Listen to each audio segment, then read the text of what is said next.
think if you raise your hand, everybody else can see that. And I won't have to be clicking all over to try to let you speak.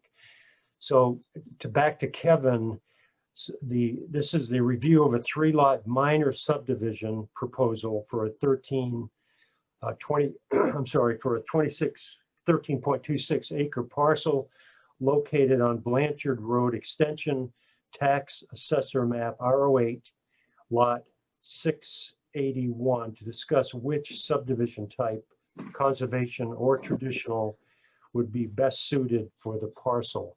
And before you start, Kevin, I'd like to just ask Carla a question. Carla, can you still hear? Yes. Okay. On the, in 250-12-1, the flow chart Yeah. for our procedure. Yeah. The flow chart, I didn't notice this when we did this, but says in 250-13, it says the code enforcement officer, Bill, will classify the proposal project as either minor or major.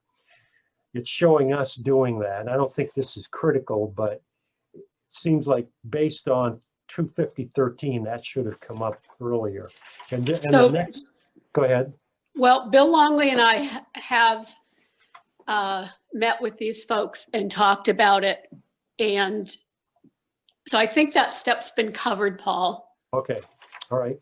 And then just the other part of it is 250, a little later, 250-16, which is the review and approval of a plan for a minor subdivision. At the end of section A, it says there shall be no preliminary approval step, which I know this isn't, but it just seemed like, when I first read it, seemed like it was. And because it's a minor subdivision, I just wanted to be sure this, obviously you think this is appropriate, so we're good to go, I guess, according to what you think, even though it's a minor subdivision. Yes, and don't be confused by that. There shall be no preliminary approval step. That's just there's a distinction between minor and major subdivisions. Major subdivisions, because they're more complicated and tend to have outside agency permits coming in throughout the process.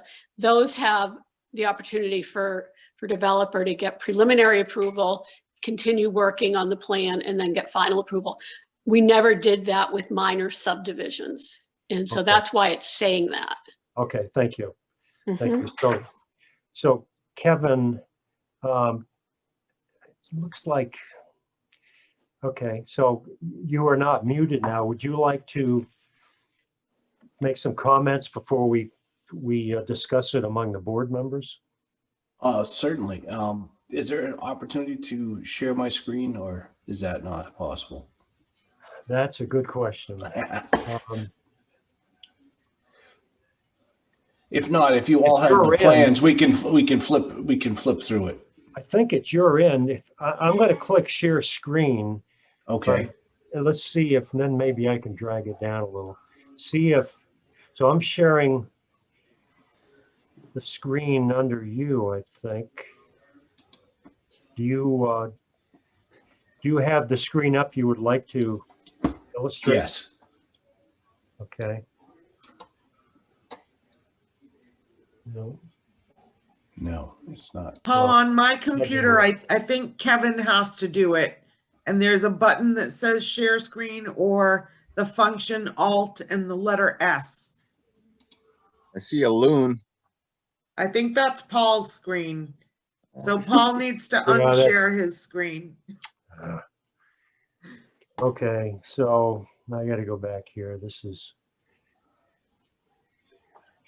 I'm going to drop off, try to get a hold of Bill Shane. I'm very concerned that we're not going to be able to muddle our way through those applications. Yeah. Okay. Why don't you do that in the meantime, right. Kevin? And I'll just move forward without sharing it. If you folks have copies of the plans, yes, at least I can talk through it. Then.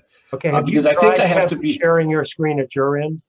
Well, I don't think I can if I'm not a panelist. I can make you a panelist. If you can elevate me to be a panelist, then I can then I can share Kevin, my he's already screen. a panelist. Okay, you are now a panelist. Yeah, that's right. There we go. Now I can share my screen. Okay, Perfect.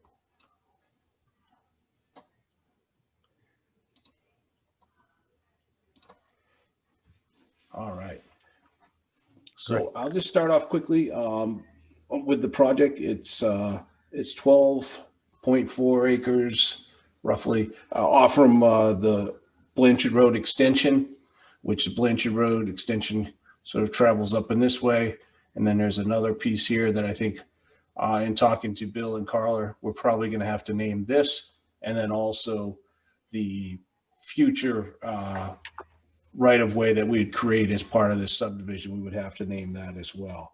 We're in the rural residential 2 zone, which requires 2 acres and 200 feet of frontage. We're proposing 3 residential lots with private wells and septics. We've gone through the process of doing the environmental inventory, which included topography, streams, which there are 3 DP regulated streams on the property. Wetlands, you can see the cross-hatched areas are the wetlands, and then one vernal pool back in this area. And then we've shown the setbacks from each as well. And then in our meeting with Bill and Carla, we talked about both the traditional subdivision and the conservation subdivision. And I think it's the decision, I think it becomes the decision of the board to decide which way we should proceed. But I think based on the merits of what we discussed at that preliminary meeting, I think there really are no advantages in this situation to a conservation easement over a traditional or conservation subdivision versus a traditional subdivision, excuse me. So as we go to the next slide, which is the third one in your set, we're showing a short right-of-way that's going to give frontage to Lot C, also Lot B, and then access to Lot A, which is back here. And all of them have fairly limited building windows, as you can see, because of the setbacks from the streams or the vernal pool. Although with this configuration, we do have to cross the wetlands. Then we would have to cross the stream again to get, to these other lots. And so that's why we were looking at. Well, let's back up for just a second. So this would be the traditional subdivision with this road that meets the current design standards for a private right-of-way. And then we have the same configuration of roadway, and then you would have an area back here that could be conservation land, and an area back in here that could be conservation land. The building windows are still going to be pretty much the same, and you're sort of getting chopped up parcels of conservation land that are not very large and don't really serve a lot of purpose. If you go back to the previous plan, your building windows are still going to be pretty much in the same areas, and there's really no advantage to doing the conservation when we're not really going to impact anymore by doing the 3 lots as a traditional or as a conservation. However, we did have an alternative layout of the right-of-way, which would require 3 or 4 waivers from the design standards. The first being a waiver to the 75-foot perimeter buffer around the subdivision, because this right-of-way would be along the property line. In this particular case, this property is also owned by the applicant under a different name, and that's going to be his personal residence. So we felt that it may be warranted to waive that 75-foot buffer or setback from the perimeter in this particular case, because we're able to reduce the amount of wetlands by several hundred feet and eliminate any stream crossings to access those other lots. And once again, the conservation layout for that would still have your, your 3 general building areas and your fragmented pieces of conservation land here and here.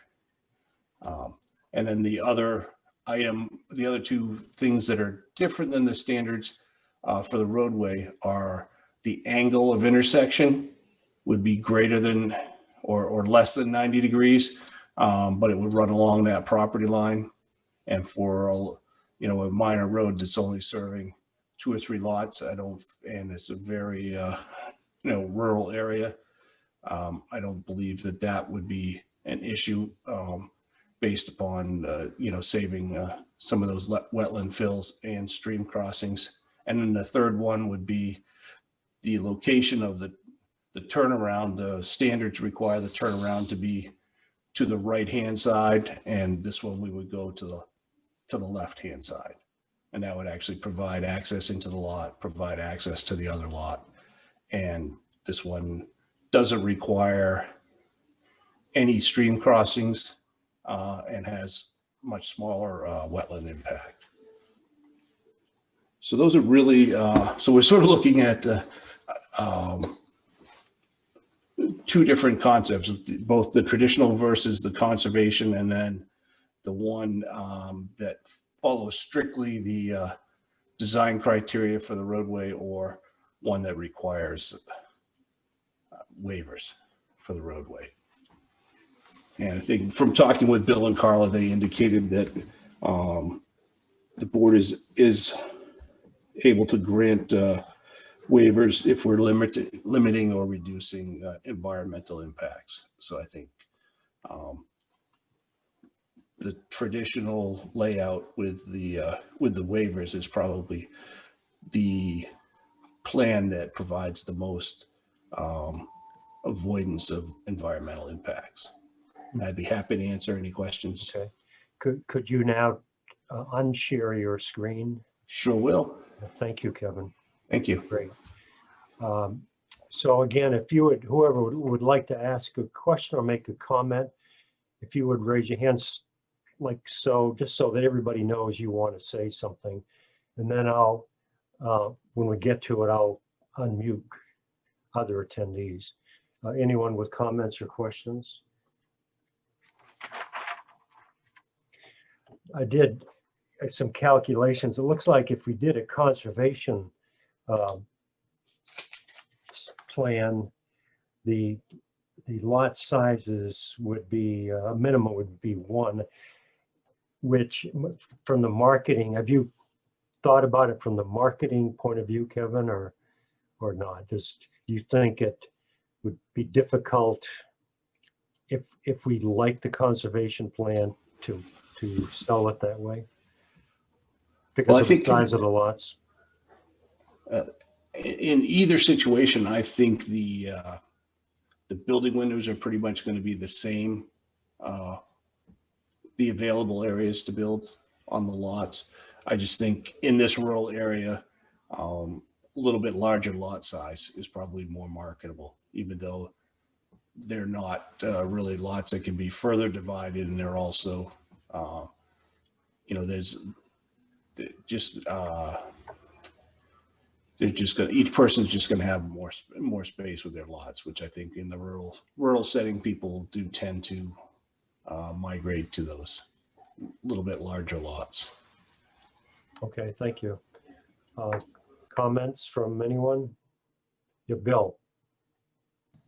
Evan, what are the sizes of the individual lots roughly?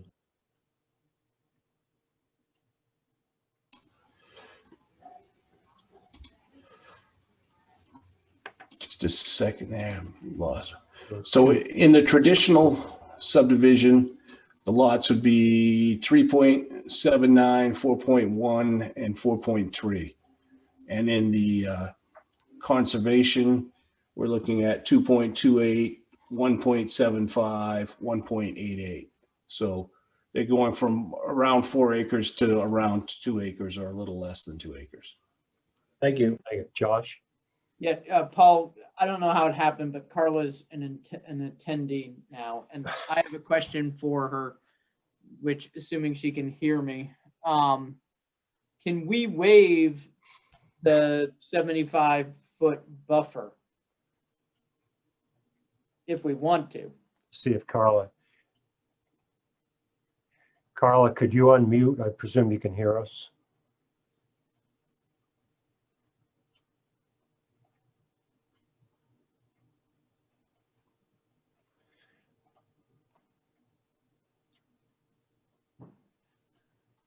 I think she left again. Yeah. And What- just so you know, Paul, I'm having some issue with internet, so I kind of blip every now and then. She is I know not- when we I think talked about, Excuse me, I think she left completely. She's not an attendee, or maybe she's trying to log back on. I think I she don't may be trying to see log her in any list. She had raised her hand while she was an attendee. I know we talked about previously, when we were, I don't think it was conservation subdivision, it was another, but we talked about if when it came up with town land, that if an applicant owns land adjoining the parcel they're looking to subdivide, talking about putting an easement, so basically moving the buffer to the adjoining property, being an easement on that property. I'm not sure we can waive the 75-foot buffer. I'm not sure I wouldn't support the waiver. If we can do that, I'm not sure I wouldn't support it regardless, but I'd certainly feel better about it if there was a 75-foot easement on the adjoining property that served the purpose of the buffer.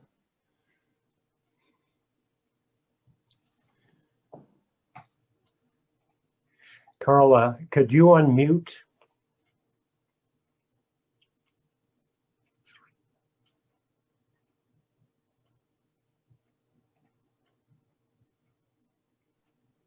Okay.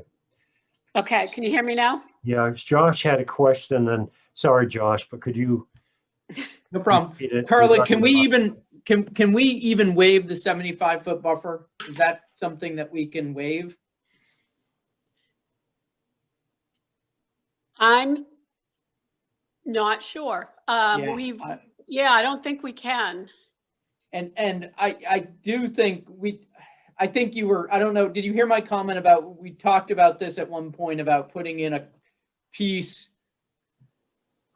about applicants, if they own adjoining parcels, moving the buffer onto the, off of the subdivided parcel and onto the other parcel through an easement. But if we can't waive it, I don't think that matters.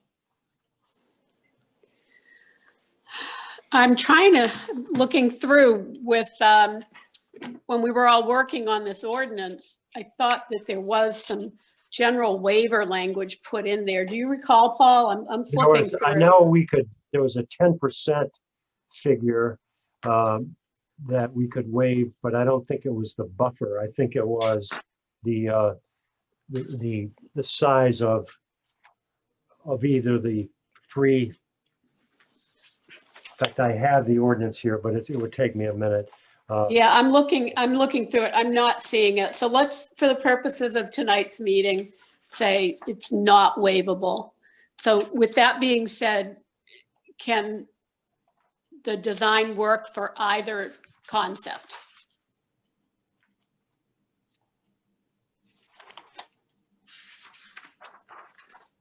Paul, Yeah, I So, could yeah. answer that. Jason? Kevin, could you, obviously you guys have a preference probably which direction you're trying to go from a cost standpoint and just the overall feel of the neighborhood. Can you take us through the pros and cons, how you see it? And then kind of the same question to Carla, like from the town standpoint and the abutters standpoint, do you see pros and cons going the conservation route versus the regular route?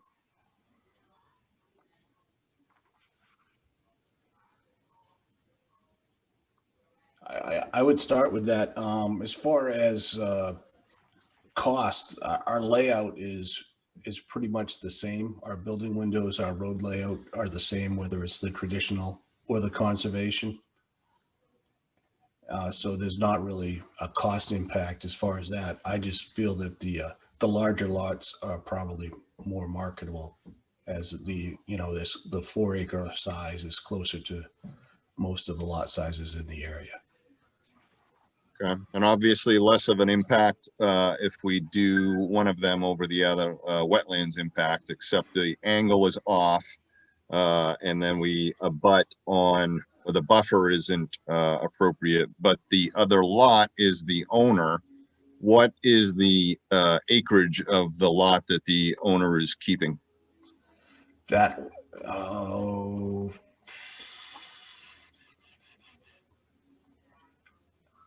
I believe that is around 7 acres. And is this whole thing a division by right? So it's already been. Yeah, that saved was a off? previous, and he, that was previously divided. And he purchased those in 2 different entities. Okay. I'm curious to hear also what Carla has on the same subject, pros and cons. Bill Kenny has a question. A concern that I have when we talk about the buffer is when they're talking about it being adjacent to the owner of the entire property now that that's his land. We need to consider that if he sells that piece of property, the buffer may shrink and then it may not be the smartest move. Right. Okay. Before, I don't see other hands. Before we go to the public hearing, which I'll do, I wonder if either Mike Schwent, or I'm looking to see if John Jensenius, both of you, your hands aren't up, but do you have any comments regarding your view of this? I'm sure you've looked at the layouts. Paul, can you hear me? Yeah, Mike? This is Well, John. that sounds like John. Yeah. I will say I think Mike is on here as well, but from talking to Mike, as far as lands and conservation, we would certainly favor the conservation subdivision concept. I look at this and I think, well, maybe there isn't much difference in the placements of the homes, but in terms of the conservation of the property and habitat for wildlife, I think conservation is certainly the way to go. And I understand what Kevin is saying about the actual size of the property, but at the same time, that person is going to know that they have conservation land all around them and that they are able to use that particular property for getting out and walking around and enjoying it. Perhaps not for clearing it or building buildings on it, but if that's what their intent was. But certainly I would favor, and I would say the Conservation Commission would favor the conservation easement approach. There's one other thing, and you'll notice in the conservation subdivision, it talks about trails. I do know there's a trail that runs through there, actually a couple trails. One leads to nowhere. One leads to a trail, which I think attaches to a trail in gray. I do not know if those are active trails or not, but just based on looking at satellite images, they do seem to be quite open. And, I would at least give some thought to putting some sort of a maybe 15 or 20-foot easement along the northwest side of Lot A, just to allow that trail to be rerouted if necessary. And it also would provide a connection between the conservation to the area to the north and area to the southwest, which is open space from another development. All right, thank you. I see Mike's hand is up. Well, wait a minute. Yes, it is. Mike, do you have some comments you'd like to make? Yes, sir. I was looking at the ordinance and I see that the minimum common space requirement talks about how many acres you have to set aside, but it also talks about the high value conservation area. And it lists a number of options or pieces that should be considered. And I don't see that being identified, at least not in the documents that I reviewed. Yeah, well, I think they subtracted the wetlands because it went from 12.41 to 11 something, I believe, Kevin, you correct me. But I think that it was calculated correctly from the numbers that I saw. Well, maybe it was, but it doesn't show anywhere on there. They talk about healthy native forest of at least 1 acre. There's nothing mentioned about that. I think down, Mike, I think in the bottom right corner, again, I can't look at all of this here. It's the way I printed it, but the bottom right corner, I think of each plan has, or the top right corner has the net acreage, and then somewhere is the open space calculated at 50%, I believe. And it showed there were 2 pieces though in one plan. One was 4 something, I think, Kevin, and one was what, 2 or 1 something, as I recall. Yeah, that's correct. And in the open space one, in the open space concept, I think the calculation came out to 6.29 acres of open space. Yeah, and I think the In total, those. the gross. But that was split into 2 areas. And one of those is the area that included the vernal pool and was adjacent to that other conservation area. Or is that a conservation easement? Yeah. It's conservation easement that's part of another subdivision. Is that correct? Yeah, well, I think we had favored it being contiguous when and if possible. But Yeah. Carla, and you and Bill must have addressed that when you sat down for that first meeting. Addressed what The Mike Schwint is saying? calculation of the open space for the plan of the conservation subdivision, either the alternate or the other one. You know, I believe we did, but it's been a little while since we Okay. had these conversations. Bill Longley, are you still on? Because I know the net, I've written down, the net residential acreage was 11.52. And that was after subtracting the vernal pool and I think a wetland area from the 12.41. Again, I don't have that number in front of me, but I think Mike, it came out to 11.52. And then half of that would be the 5.76, I think, something like that, which I believe is what was being used. Paul, I don't disagree with that. What I'm saying is there's a prime conservation land to be identified, and there's no mention of it. Did they even look at that component? Or did they just take off the ledge area and that sort of stuff? Well, there was no 20% grade. I think there was the vernal pool and some wetlands. I think that's what was looked at. But Kevin, could you be a little more specific about, what you subtracted from the 12.41? Well, the area that we subtracted was, it was both wetlands, vernal pools, and there's definitely upland and wooded areas there as well. There was no woodland of 1 acre or larger in there? I guess I'm confused by what you mean by a woodland of 1 acre. The high value conservation area includes on D2 existing healthy native forests of at least 1 contiguous acre. I see no mention of that anywhere in here. Is there no tree stands in there of 1 acre or larger? There are definitely areas of 1 acre or greater that are wooded. Was that considered, that extracted? Or was that in the parcels that are set aside under the way you're looking at this?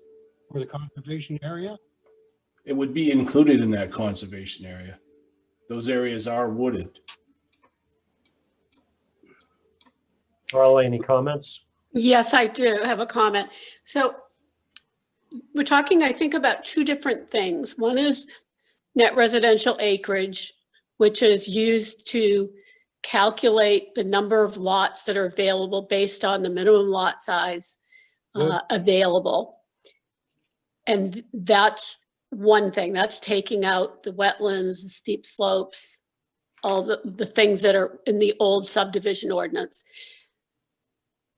Then what Mike is referring to is once that's done and we're looking at what's left, that the open space area be considered before you lay out where the houses are going to be. So that's when we would start looking at the criteria that Mike is referring to. If it's a high value conservation area, that's protected. Does that make more sense to you all? Yes, I was thinking of it the same way. Of course, Mike's talking about the high value areas that have to be considered, and that's where I think our 10% waiver feature came in. Again, that's all part of paperwork that I can't be looking at. Could I propose something to the Yes. group? Kevin, I don't think this is terribly time sensitive. Would you be open to tabling this discussion to next month when we can all sit down around tables, socially distanced, of course, or maybe you're projecting it on the screen in the council chambers so we can all really understand what we're talking about. I feel like on my screen, I'm not seeing the little lines and a lot of the details. It's just not visual to me. And I feel like if the abutters are participating in this, it must be very confusing for them as well to understand what we're trying to do. Carl, I think that's a great idea if Kevin is amenable. Yeah, I think we would be fine with that. So I think we would take another look at that, those high value areas. Yeah, I think, Kevin, what would be great before the next meeting, and we can certainly talk about this, is taking the conservation subdivision plan, which I'm hearing is the preferred plan right now. And because of that, then looking at those high value areas and showing them on the plan itself. I think that's what Mike is asking, is for a depiction of if those things exist, where are they? That's correct. And how do we avoid putting houses there or roads? Okay, great. Before, we're getting close to 7. I don't know how critical that is, but Chris Falk has been on here and I would like to at least see if he has. Chris, do you want to make any comments if you could do it fairly quickly? Sure. So if you were to look at the drawing, I own the lot that's just right to the right corner there next to the larger parcel.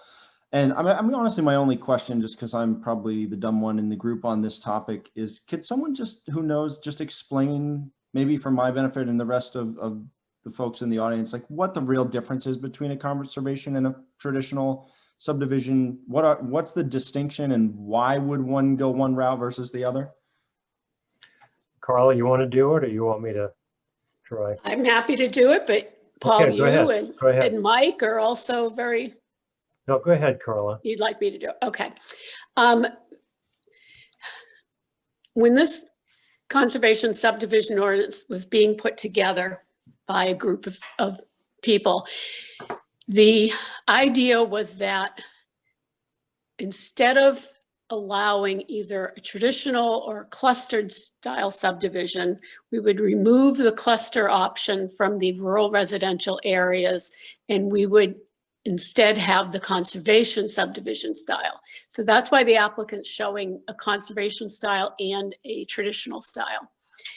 The benefit of a conservation subdivision is that we're not doing a great job tonight of this, but the concept is that we would sit down and look at the inventory and analysis, that is what's there now, rivers, streams, wetlands, uplands, everything that's there. And we would, as a team, kind of look at how to place the roads and the house lots. So that's what I'm hoping, if we can get together again next month, with Kevin getting some more information, we'll be able to do. Does that answer the question? Yeah, thanks. I appreciate it. Okay, good. Yes. And I think a major distinction is about 50% in the conservation has to be open space. And while a traditional may have open space, is not that mandated requirement. So it's land that cannot be developed. Obviously, it forces smaller lots. And part of our hope was the infrastructure, roads and so forth would be minimized by having lots maybe placed a little differently than in what we've done in the past. So, Yes. but I think, Carla, thank you for that suggestion. Does anybody, any board members, any other comments? Because it is time to start our regular meeting. Okay, yeah, go ahead, Jason. I think most of us here were part of that conservation change that wasn't too long ago. I don't feel like this development is, where the intent of that came from. I feel like it was really geared towards larger developments where there would be larger continuous pieces of land that would be conserved and used by the owners of the development and or the residents of the development and of the town. This to me seems that the envelopes aren't changing much one way or another. So to me, it seems a little silly to put it into conservation or, tiny pieces of land that are chunked up. And is there any real value of that to the average resident? So I guess those would be my questions. It doesn't really, to me, fit into what the original intent of the conservation thing was. I agree with that in part, Jason, but I would love to hear more from John and Mike in terms of once we can actually look more closely together, hopefully. Agreed. So, and that's kind of why I brought up the minor subdivision at the very beginning. Okay, so do we need a motion, Carla, or Kevin, are we good for just moving it to the next meeting? I think for the purpose of the minutes that Christina can just reflect that the workshop was held, there was discussion, and the decision was made to continue the discussion at the February meeting. I don't think you need to vote on it. Okay. All right, thank you. Paul, can I just make one comment quickly? Yes, absolutely. There may be a lot of neighbors that have questions or concerns or need information, and please have them feel free to contact me at Town Hall. This is Bill Longley, the code officer, and we can try to work through their questions. I feel that we're kind of shutting out any attendees that might have been there trying to say something, because your meeting is about to start in the next minute or two. Yeah. So on that note, Lisa is there. Lisa, do you have a quick comment? Again, yes, I appreciate Bill saying that and Carla's response earlier about let's hope in a month we'll all be meeting and we can do this in a socially distanced way. One, I think that's kind of optimistic. It would be great if we're there. Two, for socially distanced, that's really difficult to get all of us in the same room. And three, I do feel from a sense of public participation, this has been kind of a poor show tonight. It's very frustrating for those of us who took time out of our family schedules to participate in this, to really not even be recognized. So thank you, Bill, for making that comment, but I would strongly suggest the next time we meet that it be done in a way that's much more participatory for the other attendees on this call. So thank you. Thank you. I apologize on behalf of the board. We'll try to do better. And John, a quick comment. Who are you asking? John has his hand up. Oh, John, a quick comment, or you have to unmute? Sure, I didn't know I had my hand up, but I will say. All right, we'll move on then. Okay, thank you, Lisa and Kevin and Nikki Nev has her hand up. Well, your hand's still up. Who does? Nikki Nev. Yeah, Nikki Nev. Yeah,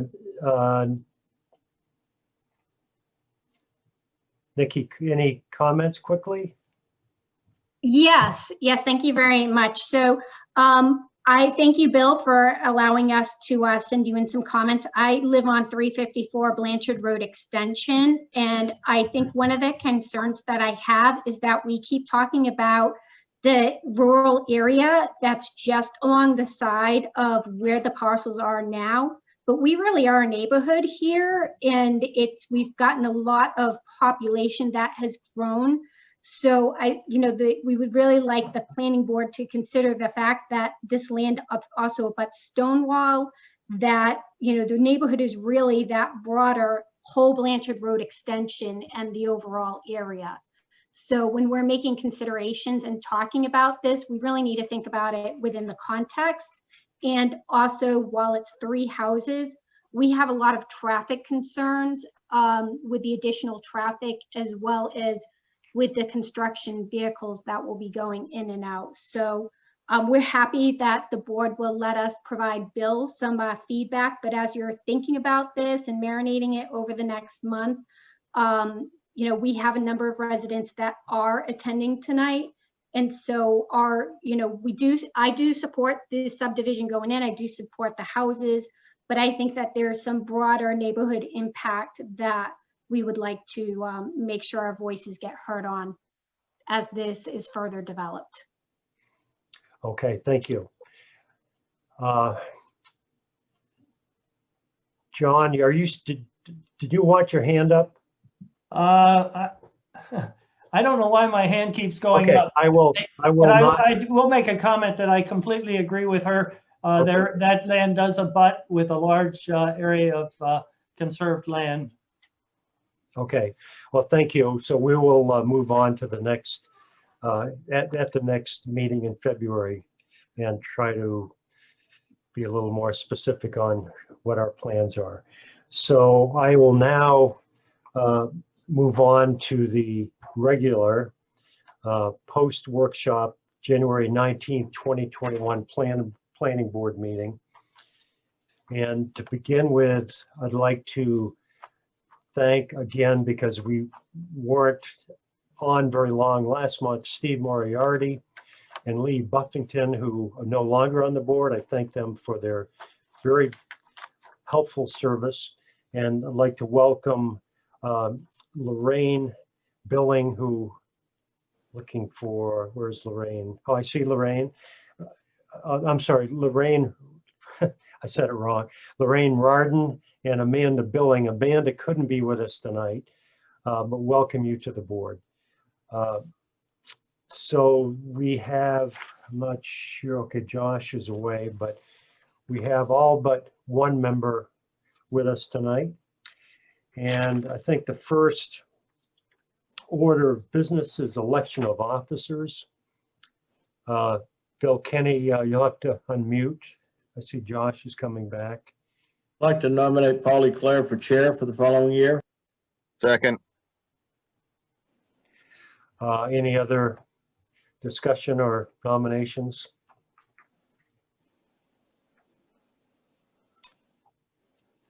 All right, I'm presuming we need a motion.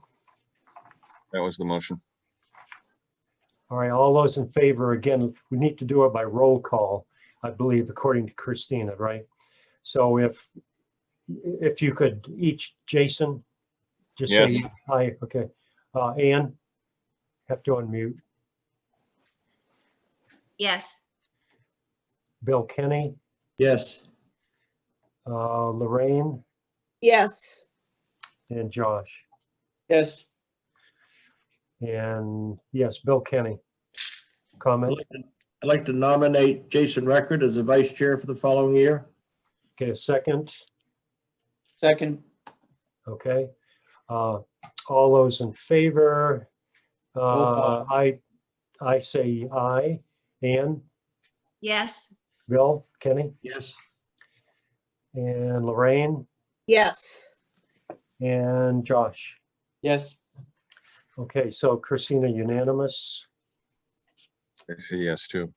Yeah, Paul, he still has to vote. Sure, yeah. Okay. So the next item, and thank you. I'll try to behave for the next year. Hopefully, unlike last year. Paul, were you abstaining from the chairman vote or were you No. voting yes? Well, for I didn't yourself? know. I vote, I'll say aye. I agreed that I would Okay, agree to be nominated. okay, thank you. So regarding the minutes, Chris, the next item is approval of the minutes from October 20th. And Christina noticed that there was an omission regarding planning board members voting, and she did correct that in the minutes, so they have been corrected. And one other item that she mentioned was corrected. I glanced at that, and thank you, Christina. Are there any other comments or corrections or comments regarding? Yes, Ann.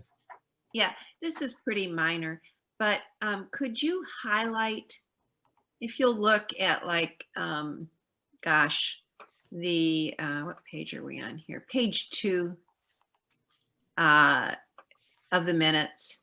And we're considering the public hearing, the 4 commercial lots. Could you highlight the findings? For instance, if you look at page 2, E, you've got, it's highlighted up there, right under E. But then for sufficient water, I think you usually do this. I think I did go back and look last month, but it says the proposed subdivision has sufficient water available for the reasonable foreseeable needs of the subdivision. And then the rest of it is kind of like our findings. And you usually highlight those. It just makes it a lot easier to follow. And it's that way throughout, I would say. So if you could just do that. Well, I thought the reason, and Carly or somebody could comment on it, but there were so many, there are, what, 18 or 16 findings of fact. So you're saying highlight that one or all of them? No, all of them.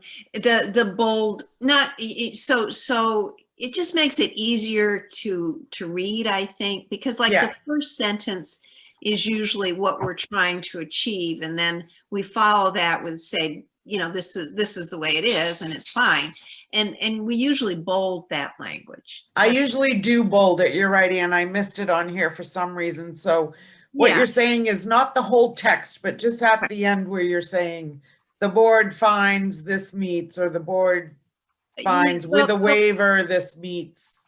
Or yeah, it's usually there's a semicolon, but like let's look at municipal water supply. The first sentence is the proposed subdivision will not cause an unreasonable burden on an existing water supply if one is to be used. And then the rest of that explains why it's okay. I mean, like I said, this is mine. The lots will be served by public water. That's not a requirement. I mean, it's the fact. Right. That's all. Right. So Christina, you could do that. Mm-hmm.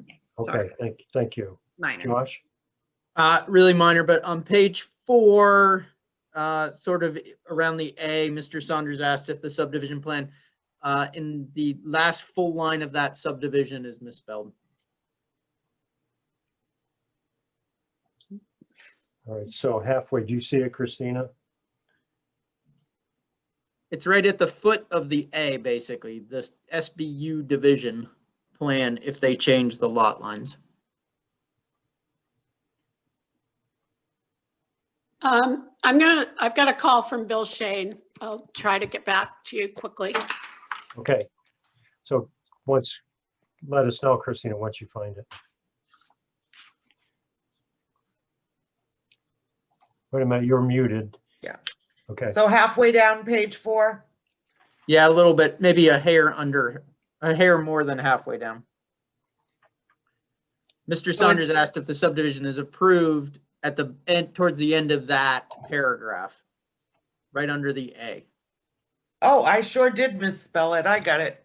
It's only one word. Not a big deal. Any others? All right, do we have a motion? I'll make a motion. We approve the minutes as amended.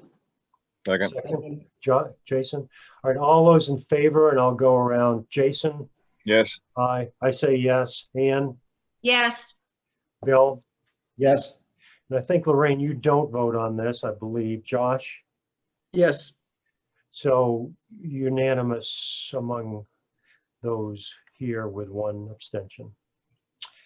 So Bill, welcome to the meeting. We see you now.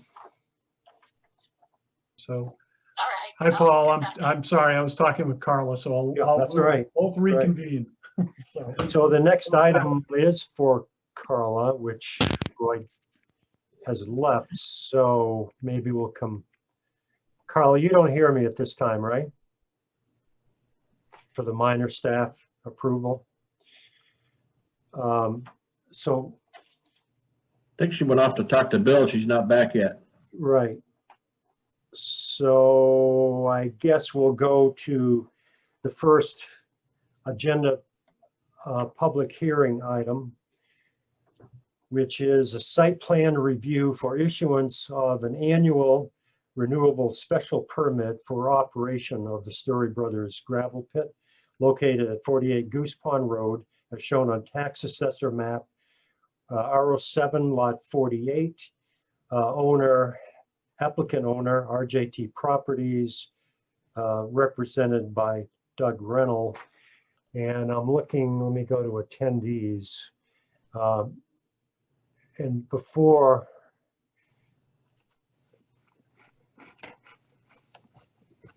okay, well, Carla's an attendee again.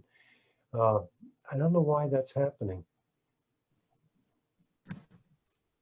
I'll fix that, Paul, and I'll let you know. Every if time somebody leaves, they come. Okay, yeah, so I see Doug Reynolds. Before there's Carla. Well, there's not Carla. Let me go back here. Bill, well, let me start with Doug Reynolds. If you want to introduce your part of the item, and then we'll bring it back to the board. You hear me all right, Doug? Again. Okay. Good evening, Mr. Chair, members of the board. My name is Doug Reynolds with Gorrill Palmer, and I'm here representing RJT Properties, or Story Brothers Excavating, for the site plan approval for the renewal, the annual renewal of the gravel pit. This is an existing pit on Goose Pond Road, tax map R7 lot 48. It was previously owned by the town of Cumberland, and which they sold it to Story Brothers in October of 2019.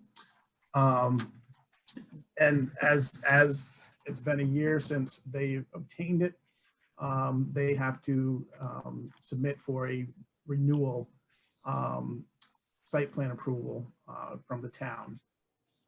So we are here applying for that renewal.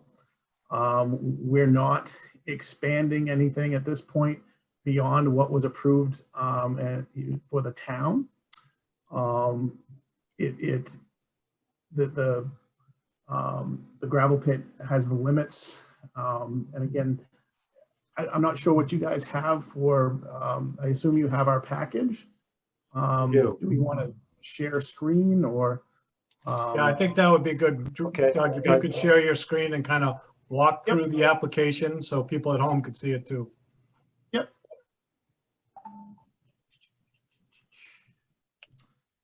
All right, you're seeing my screen now? Yes. Yep. Goose Pond Road is here on the left-hand side of your page. The excavated area, which is approximately 5 acres, is here on the eastern side of the property. The standards for the gravel pits require a 200-foot setback from Goose Pond Road, which they're adhering to. And again, this is an approval for the 5 acres, which was previously approved by the town. If they go past the 5 acres, they're going to have to come back for a site plan review above the 5 acres. Again, we put together a complete package meeting the standards of ordinance section 315-49. And the planner's report indicates that we have met all those requirements. Ultimately, the extraction area of the pit can be up to 7.9 acres for the full right-hand side of the property, the eastern side of the property, from the 200-foot setback back. So again, we're only applying for renewal of the previously approved gravel pit permit that the town of Cumberland received back in 2016. So Doug, before, in fact, you could probably unshare the screen. Yep. So you're not asking for an enlargement to 7.9 acres? I know you were at No. 5.2 before. Yep, and we're not at this point, we're not applying for the 7.9. Is that a change from what you had in the package? No, I don't believe so. We weren't applying for the 7.9. It was stated that it could get to that amount. Okay. And could you just, before we bring it to the board, give us an update on the DEP requirement? I think Carla mentioned that it's not an actual permit, but it's an applicant that you agree to abide by DEP standards. Is that your understanding? Exactly. When a gravel pit gets to be 5 acres, you have to apply for provide a notice of intent to comply with the medium-sized gravel pit standards with the DEP, which the project has, and we submitted that back in October. Had no comments, so therefore it is in compliance. Okay. So Carla, do you or Bill, before the board members comment, have anything you'd like to add? I'll jump in, Paul, just from Okay, a Bill. procedural standpoint. I think it's important to the folks that are participating in the meeting as attendees. Once you open the questions to the public, I will give you a list of the order of who asked the first question. We do have a hand up from one of the attendees. I just want to recognize that, but I see that. we're still deliberating at the board level, and once you open it to the public, they will have an opportunity to speak. Right. Yeah, I see one, the 736. Yep, that's the with same. hand That's up. yep, Yeah. perfect. So I'm ready to do that when we get to the public hearing, but before that, so no other comments? No, I think Doug has covered it pretty well. We sold the gravel pit, and they are looking to do the same thing the town did. And I think Doug can get into the specifics as the board has questions related to DEP or the maps provided. If they'd like a little bit more detail, he could bring that up and bring up a different photo as well. Yeah. And I guess just two things on the size. So I thought the requirement was to be 5 acres or under, and it was 5.2.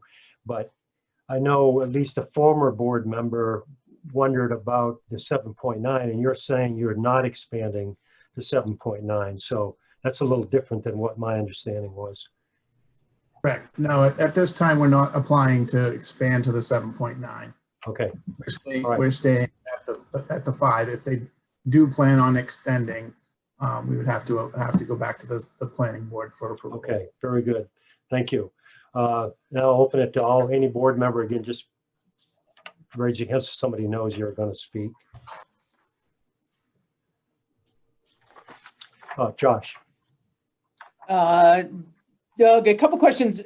The abutting properties. I know I believe the applicant owns the lot to the kind of, I guess, northeast-ish and southeast. There are 2 lots. Can you confirm that, number one? There are 2 lots kind of towards the northwest that I don't believe the applicant owns. Can you tell me about that? What are all of those lots currently used as? And then which ones which ones don't have a buffer now? And are there other ones that you don't want to have a 200-foot buffer going forward? Yep. Again, the buffer only applies to the Goose Pond Road because, and again, in Carla's package, I can share screen again. She provided a portion of this tax map. Again, 48 is the subject parcel. 47 is another parcel owned by Storey Brothers. Can't see the number on that one, but this odd shaped one where their existing pit is owned by Storey Brothers. And I believe 50 and 49 are Risbera Brothers, and they're also a gravel pit operation. And again, the setbacks don't apply to them, as they do have an agreement between these properties and the subject parcel that again, the buffers are not required.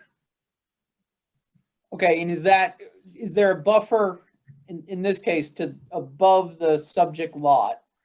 I understand that Storey Brothers owns that lot. Is there a buffer there or not? Yeah, between the oddly shaped lot, right? To the rear of the again, I'm not completely familiar with that parcel. As again, that's not part of the application at this point. Right, but are you looking to not have a buffer sort of to the, as we look at it, to the top of lot 48?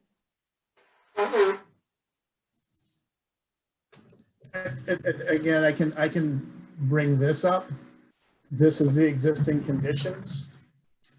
Again, there's not going to be any buffer down here because again, it's existing gravel extraction activities. So there would not be a buffer.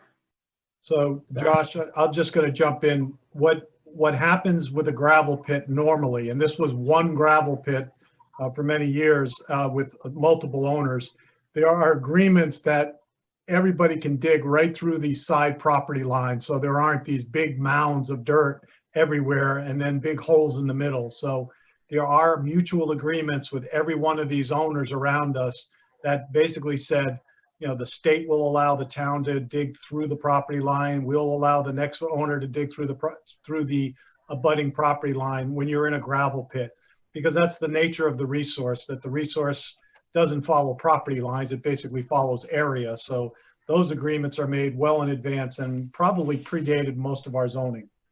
Okay.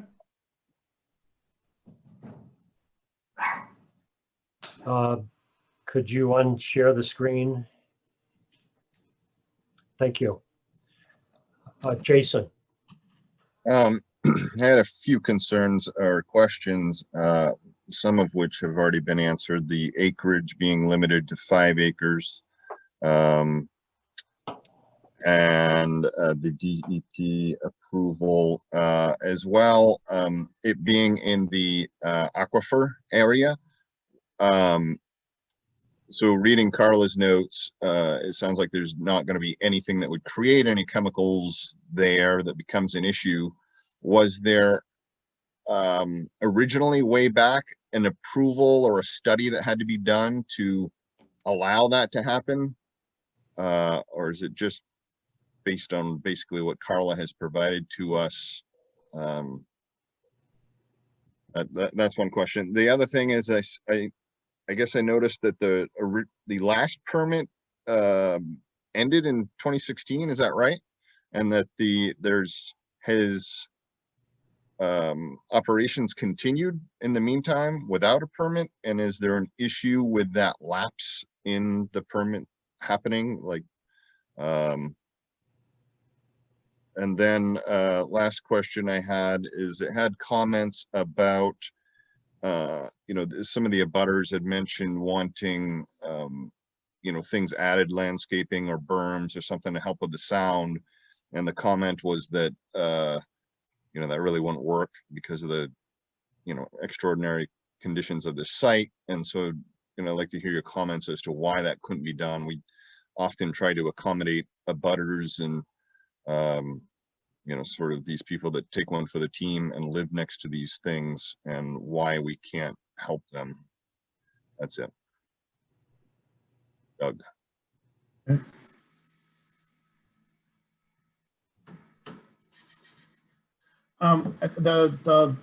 The lapse of permit, I would defer to either Bill or Longley or Bill Shane, as again, Story Brothers just recently purchased the property. We're only getting the renewal as they're the new purchaser. And we'll be coming back for the next 4 years to get this renewal, continue the renewal, unless we go over the 5 acres and get a new site plan approval to expand the pit. Again, the buffers, the only buffer we have is on Goose Pond Road. The west end of the site is completely, excavated and being worked at currently. So again, there's no opportunity provide buffers or plantings on that end of the site. Okay. And then the aquifer, no study was originally required for such things? I'm not aware of any.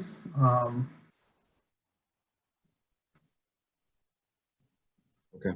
Maybe Bill, do you know, going way back?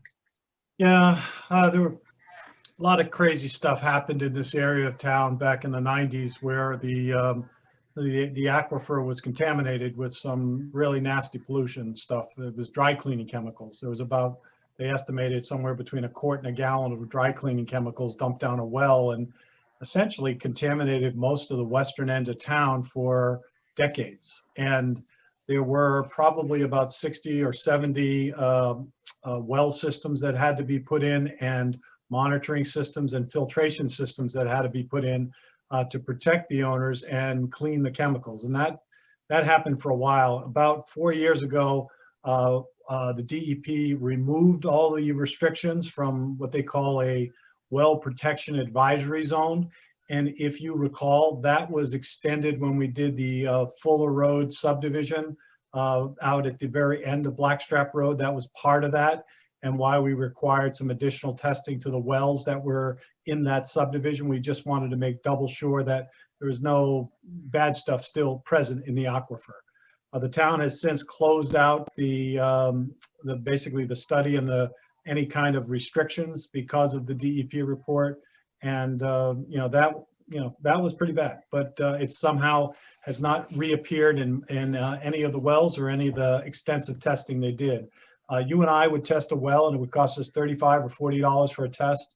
The tests that the DEP were running were about $750 per well, and they were basically being studied over 40 different households. So over time, they basically saw no reoccurrence of that chemical to pop up in the well, but you're talking about a 5 billion gallon aquifer, one of the largest in our area, that, that stuff is basically moving around to the point of least resistance, and it never showed up in any of the new wells or any of the existing wells. So we feel fairly confident that somehow, dilution was the solution in this case, hopefully, and we're not going to see it again. The question about the permit lapse, I think that was perhaps a misunderstanding of staff here. I think we're under the impression that the last report gave them that 5-year reprieve, if you will, because we've been operating the gravel pit for a long time and really had no complaints or problems. But that was wrong, and they really should have been back to you in years after that.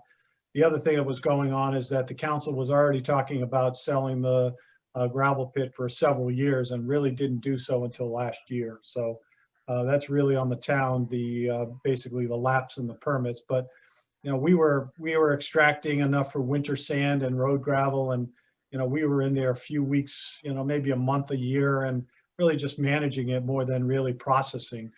The rest of the site was aggregate processing by other vendors and not by the town. At one time, the DOT was using it as a staging site for processing of materials, and all within the uses that historically have been going on there.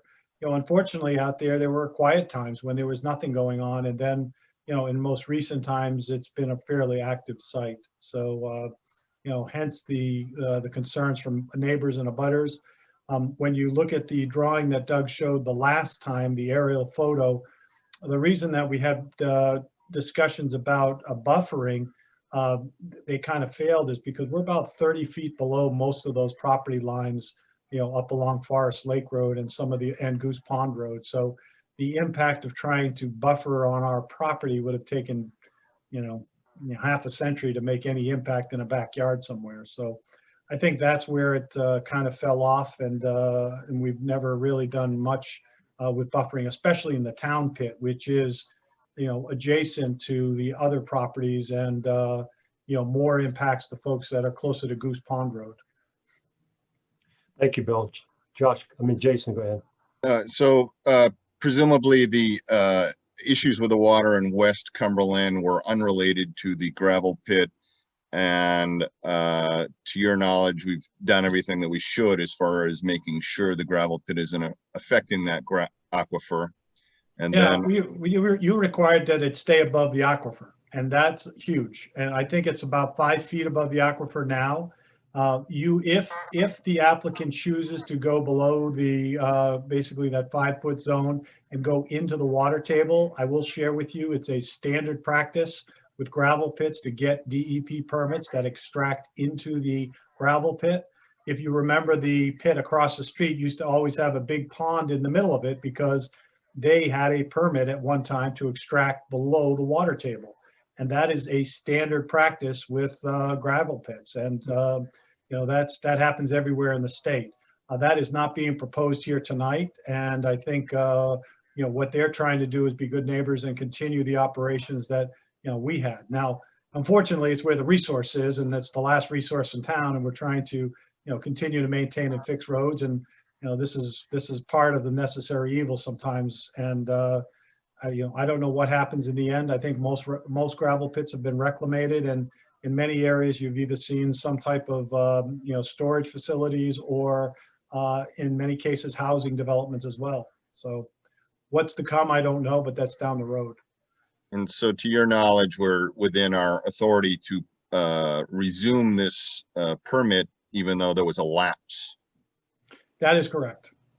Okay. And last thing, when we get to the public forum, I'd love to hear from the people that wrote letters and the abutters, and specifically what they're proposing for the improvements that they'd like to see.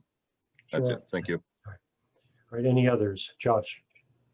And this may be for either Doug or Bill, but in 95, it was apparently approved for 5 acres. It's now at 5.2 acres. Did the 2016 approval, did that allow for that expansion, or did that happen sort of in the intervening period? The last application we provided was for 5.2 acres. These guys basically replicated the drawings because Doug was the same engineer that helped us with the permitting of the last permit. So I think on the last application, when you looked at the area in question, it's probably closer to 5.2 acres measured by survey versus by coming in for a 5 acre permit. So Doug, unless you got other responses to that, I think what they're doing is what we were doing. So that's kind of where I've left it. That's why I just wanted to know how we got to 5.2 from the 5, and you just answered that, I believe. Doug, and this is, or Bill, as an engineer, as I know, throughout our documents, we use a slope of 3 to 1. My mathematical slope is rise over run. So that would be 3 vertical feet to 1 horizontal foot. And I don't believe that is the case. I think we're flipped. It's 1 vertical foot per 3 horizontal feet. Is that correct? which is actually in the standard too. But, so I think we just need to, is the nomenclature, should the nomenclature be 1 to 3, not 3 to 1? Maybe in your world, Josh, but not in mine, but that's okay. Okay. That's okay. In Yeah. the standard, honestly, my preference would be in the standard, it does say, 3 horizontal feet to 1 vertical. Is that the correct? That is That what we're correct. talking about? That is correct. Okay. All right, seeing no other hands. I'm sorry, Ann, go ahead. Sorry. Yeah. Okay. I have concern about the aquifer issue because I know in our findings of fact, all we seem to do is say they're not going to use any chemicals. And so we don't have any problems with the aquifer. And I wonder, is that enough? And I know one of the abutters raised that question. Is that all we have to be concerned about? The other thing I'm concerned about are the questions that Steve Moriarty raised and that Jason just raised as well, the procedural questions. Since we did apparently have some missteps procedurally on the town side, is there anything we need to do to fix that? Or do we have any legal concerns there? And have we asked our lawyer just to take a look at that to make sure that there's nothing we need to do? And then the other thing is on the buffering. I actually drove out there and drove around the gravel pit. And yeah, you're right. It's really steep and far away from Forest Avenue. But I'm wondering what the suggestions are that could be done there that would, because we do that in a lot of different places, but I'm wondering what could be done to make people a little happier there. And then let me see. Oh, my final question would be, and you just kind of referred to this, Bill, but is there a closure plan, or when does a closure plan have to be brought up? Because, I drove around the place across the street as well, and that looks like the moon over there. And, so I don't know what the requirements are that apply to these kind of things. So those are my comments. So I'll answer the aquifer and the legal question, and I'll basically give you a quick answer on the closure, and Doug can answer that. And the buffering, I'll leave up to you. But on the aquifer plan, on the aquifer reasons, even though they're operating a gravel pit in a permitted use in basically an industrial zone in our town, they still need to comply with the Aquifer Protection Ordinance, and they are in compliance with the Aquifer Protection Ordinance. They don't get a free pass just because they bought it from us or they're operating. They still have to comply with that. So Bill Longley works closely with them to make sure they're in compliance. And we've had no incidents in that pit for many, many years. Outside of the discussion I talked to you about somebody spiking one of the wells.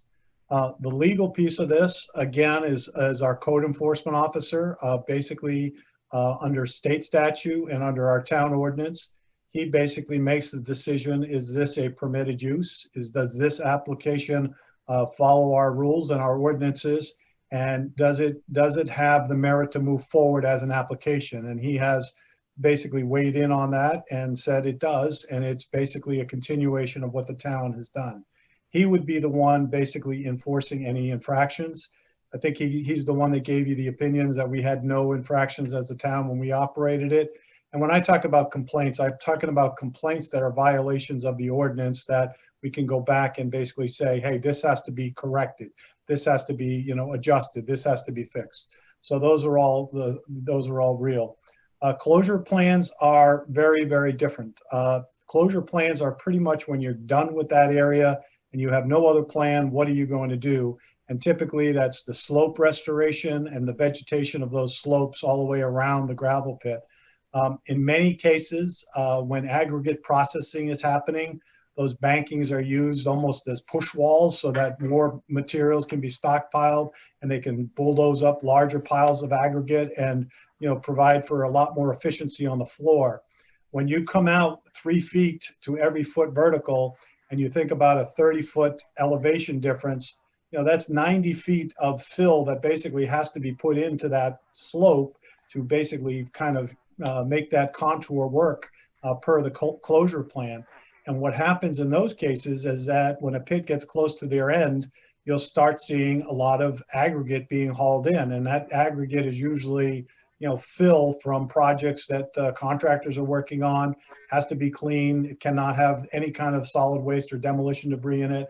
And that's what typically is done. And those jobs are sought after by folks that own these pits as a very easy place to basically dispose of fill. And you'll see that everywhere in the state that happens that way. So we're probably not there on either one of those pits.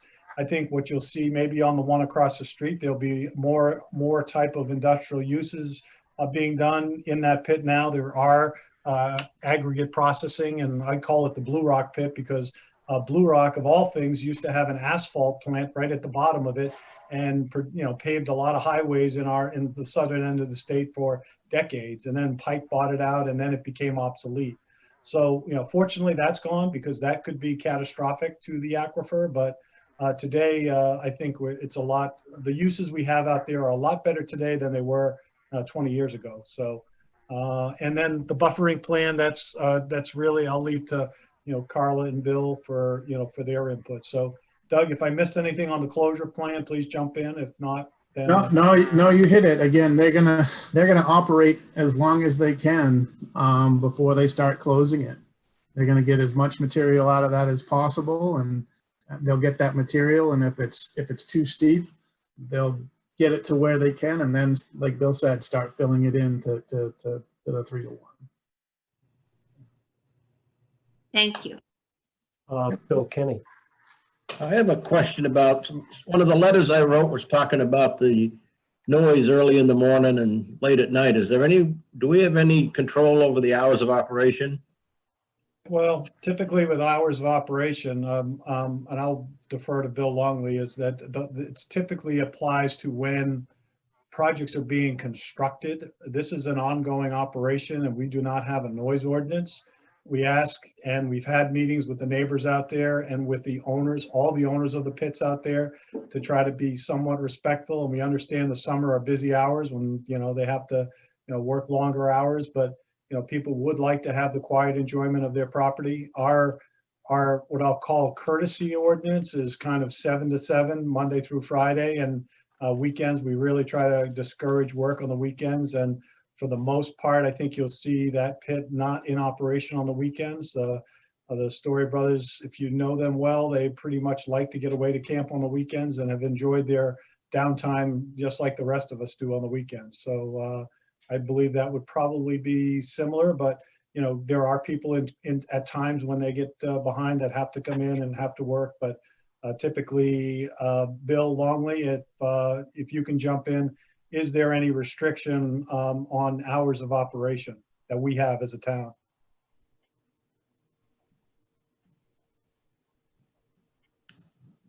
Yeah, I'm not aware of any restrictions, Bill. I looked through the files last week when I did my memo, and I didn't see any past history where the town was required to have a set number of hours that they were working in the pit. Yeah, and that's again, not having a noise ordinance or kind of just trying to be respectful neighbors. And I think the council brought all these parties together a few years ago, and I think it was a good meeting. And I think they try to understand. Bill and I try to keep on top of it and try to express concerns when they do go a little late, that it'd be nice to give people a heads up that this is happening. Thank you. Yeah, Josh. Hey, Bill, just one clarification to what you were mentioning before about it being common practice to excavate into the aquifer. I believe the way I read our ordinance, that's not allowed, that you're not allowed to excavate within 5 feet of the high water table, which I'm assuming is the aquifer. Is that a correct reading? That is correct. Okay, thank you. I just wanted to share that it is common practice in a gravel pit to do that, so But not a common practice in a gravel pit in Cumberland, Maine. correct. Okay. I will now, seeing no hands, open the public hearing, and I'd like to, I do see one hand, 7 has his or her hand up. I'd like to, if I find it here, just read what we know as a planning board members is our responsibility. And this is from section 229, site plan review. And before I read the letters, the application shall be approved unless the planning board determines that the applicant has failed to meet one or more of the standards. And the standards, I won't go through them all, but we've talked about some of them. What I'd like to do is read some of, or at least parts of some of the letters that were submitted.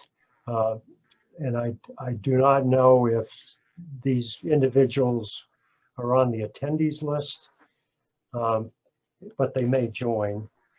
So first from Alfred Wolf, writing to Christina, dear Ms. Silverman, I'm writing to in regard to the site plan review for the annual special permit for the gravel pit owned by our RJT Properties.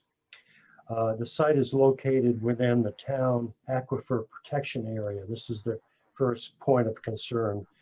The original permit was granted despite the fact that the mining operation would take place within the town aquifer protection area.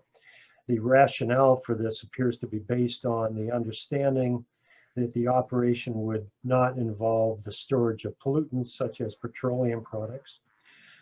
Direct harm from pollutants is not the only cause for concern. Other factors include lowering of local groundwater and surface water levels from mining operations, changes in turbidity levels in groundwater, interruption of groundwater conduit flow paths by rock removal, temperature change, thermal impacts, and springs and surface water streams. These concerns are of particular concern to as the aquifer impacts Forest Lake, a unique and fragile body of water, which is an important part of the town heritage. The second point of concern was buffering of adjacent uses. The development must provide for the buffering of adjacent areas where there is transition from one type of use to another use, and for screening of mechanical equipment and surface and storage areas. The buffer may be provided by distance, landscaping, fencing, changes in grade, and or a combination. When combined with the pre-existing operation of mineral extraction, the increase of heavy equipment, traffic, and mining adds significantly to noise levels for adjacent property owners. Though I am a relatively newcomer to Cumberland, my understanding is that noise complaints about mining operations have been registered for many years. As a minimum, and if the special permit is granted, it should be done so that with the caveat that the concerns and needs of proximate residential community are taken into account and some form of noise buffering be required. Thank you for the attention to this matter. The second is from the Lemieux, signed, I can't read that, the back side. Again, to Christina, my husband and I live at 26 Forest Lane, Cumberland. We do have questions and concerns regarding the Storey Brothers gravel pit on the agenda for December, she said 15th. The pit has grown exponentially since building our home 43 years ago.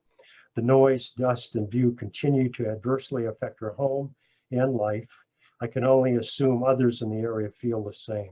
I've asked some questions since the latest acquisition and receiving confusing and conflicting messages. Lot 48 is the parcel that the Storey Brothers bought from the town. What was the purchase price and where is it recorded? Am I correct in assuming there has not yet been an annual renewable special permit for operation issued?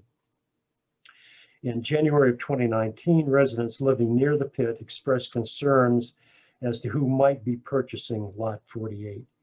An email was sent to the town manager asking if gravel extraction and mineral processing are approved activities in that zone.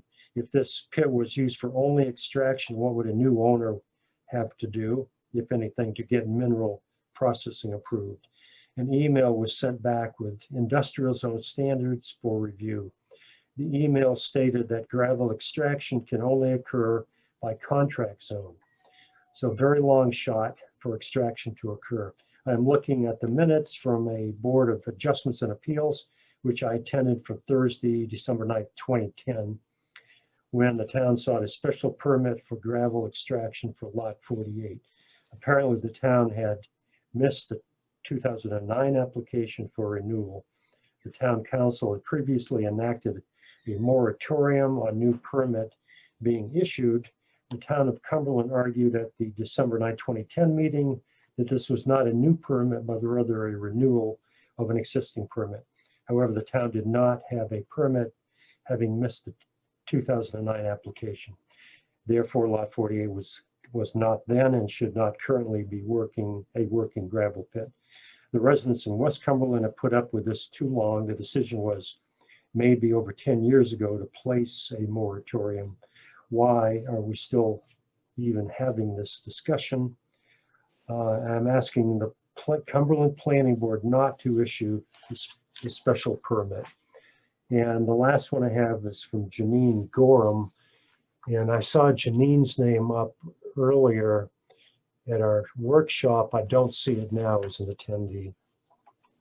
I live on Forest Lane across from the second Story Brothers gravel extraction pit that the town of Cumberland sold to the company last year. The entrance to this pit is off Goose Pond Road. This is an extension to the existing pit off Blackstrap Road. As if the existing pit was not noisy enough, the extension has increased the noise and dust. Residential property values have decreased. I've gone to the council in the past asking for some way to cut down on the noise, but the Story Brothers have said tree planting or any barrier method would not work anyway. Obviously, this would require them to spend some money to do this. So I have read about train whistle noise that bothered residents near the tracks in Cumberland, noise and dust from the town garages that bothered residents who can afford $500,000 homes, and possibly those wedding receptions on farmers' property may potentially bother their neighbors. Yes, the council listened to those residents and made changes. They're expensive ones at that. Over here in West Cumberland, we live with a huge pit, enormous piles of gravel and dirt, constant noise, and large dump trucks slamming tailgates starting at 7 a.m., literally directly in our backyards. Although I know this is an industrial zone, it seems that the town has no respect or thoughts for the quality of life of our little neighborhood on Forest Lane, so they traded this land to the Story Brothers. The only record of this is in the June 17, 2019 town council minutes with no notice to abutters. So when I heard about this, I assumed it would have to pass the planning board first, and perhaps our concerns would be heard. I respectfully ask two things of you. One is for the planning board members to come observe the sites and see for yourselves. I'm not exaggerating. Two is I ask the town to work with the Story Brothers to erect dirt noise barriers as they have done along Goose Pond Road and/or plant trees on residents' properties.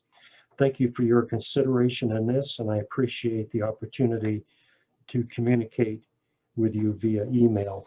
And I will mention to Doug that when we come back to the board, you have the right to address any of those. We have obviously addressed some of those already.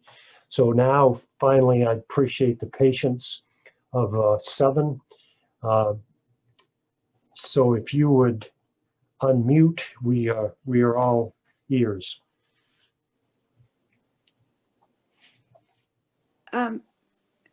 This is Janine Gorham. I am at the meeting, but I don't know if you can hear me or not. Yes, I can. Yes, we can. Okay, thank you, Mr. Auclair, for reading my letter. I just wanted to emphasize what I've said and what our neighbors have said.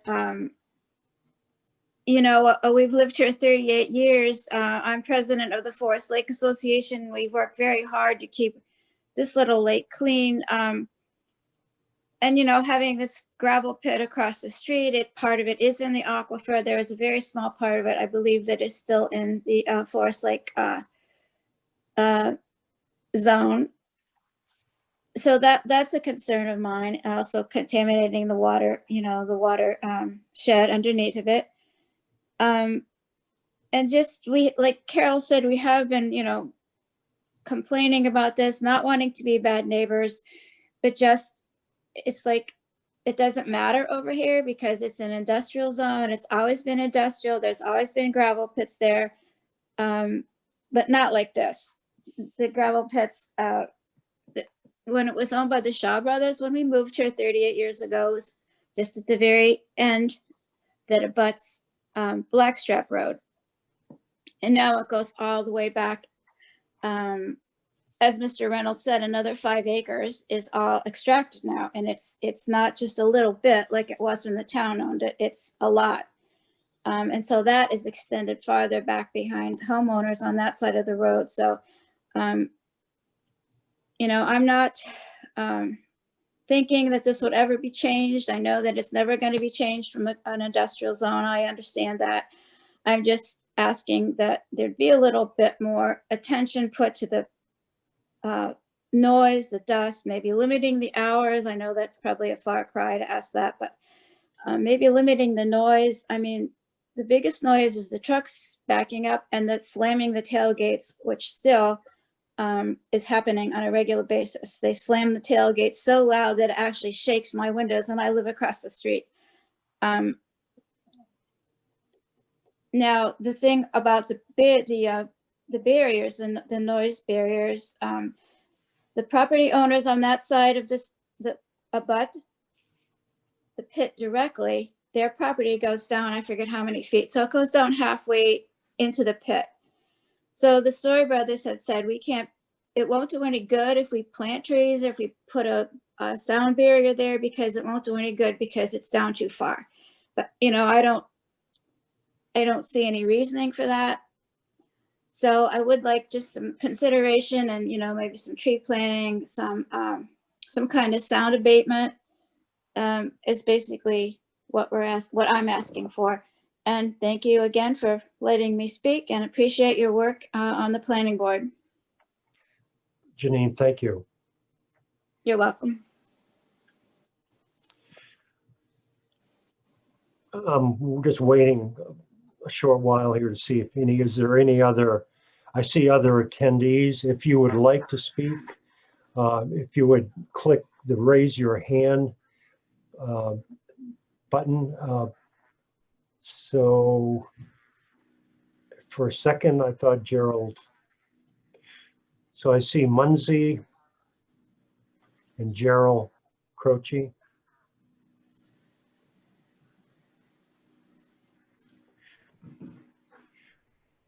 Again, if you would like to speak, just click that raise your hand button. Gerald, I saw it show up briefly. Just click it once if you would like to speak. Munzie, you're... Okay, I have a message. I don't know if you can hear me or not. It says allow to talk is not available because Munzie is using an older version of Zoom. Choose promote to panelists, so I will do that. So Munzie, can you hear me, or? I mean, you have to unmute. Muted. Go ahead and unmute. Yeah, I think that's Carol Lemieux. Okay. Carol. There. Okay, you're. Hello. Yeah. Hello. Hello. Hello. I'm Munzie to my 6 grandchildren. Yeah. Okay. So yes. Welcome. Hi. There's another question that has been bothering me for so long. When the two parcels were initially put on the market, they were listed for 180 and 210 with the broker. And there was Bowers bought the parcel of land for 180. And then shortly after that, the other parcel was taken off the listing. And that same parcel of land was later bought by the Storey brothers for $525,000. And I'm just wondering why there's such a discrepancy between the listing amount and the amount that the Storey brothers bought the parcel for. Okay, well, when we come back to the board, we can possibly try to answer that. Okay. Unless, because I know I can't. Can anybody answer that now? Bill, go ahead. I think you have to unmute. Yeah, our parcel was not listed. Our parcel was the one that sold for $525,000. That might have been the value that might have been in some of the records, but our parcel sold for $525,000. I think the others around us sold for, I think it was in the low 200s. 180. I think it was might have been a little bit more than that because the DOT basically put them out to bid. And Risbara, like you said, bought one and Storey Brothers bought the other. So ours sold after that, sometime after that, for $525 to Storey Brothers. I think it was about 10 or 15 days later, but anyway, you guys can look into that because that's something that's been bothering me for a long time. Think we should have got less or just? Well, no, obviously you got more. Right. Maybe West Cumberland could benefit from some of that excess money.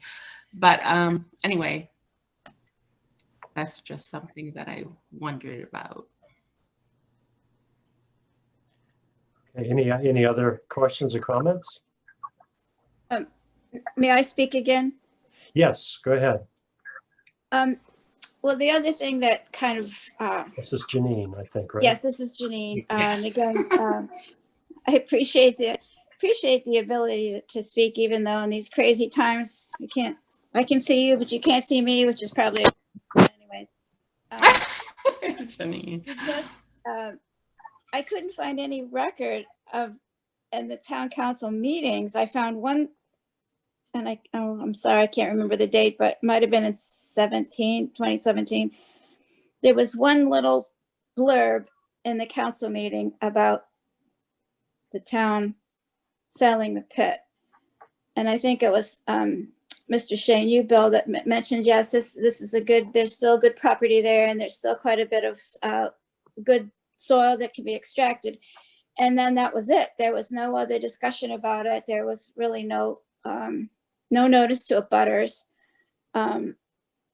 because I don't really know why, but anyways, I'm just thinking maybe that should have happened too. Okay, thank you. Welcome. Any other comments from the public? I don't see any hands, and I see the stories there. Ron, if you would I think I'm unmuted now. yes. Okay. I just want to confirm that with the manager that this was publicly notified, sold this land. The state did sell their lots before we ever talked about selling ours. And it was quite some time that the town sold theirs after the state sold their property. I'm really familiar with this. I've lived in West Cumberland my entire life. I've seen numerous people own pits and operate out of these pits in my lifetime. I'm almost 60 years old. They have always been active. I mean, the state worked when they see fit down there. The town used it, like Bill said, maybe 1 month out of the year getting their winter sand. And it's not a huge gravel up. Stories does a phenomenal job with what they do operate off from Blanchard Road. They're one of the few pits that has a sprinkler system that goes up and down the road to keep the dust down. And they spent a lot of money paving the entrance this past summer to mitigate the dust. They have bent over backwards trying to be good neighbors and will continue to do so. I grew up with the Storey brothers and I know them. And there is not a third of the trucks going in the Storey brothers pit that there is going out of the Chase pit on the opposite side. In fact, Rick is low on employees right now because he can't hire enough drivers. He has trucks that are parked with nobody driving them right now. They have been very respectful for the neighbors and will continue to do so. And I just hope that you guys approve this. That's all I have. Thanks. Thank you, Ron.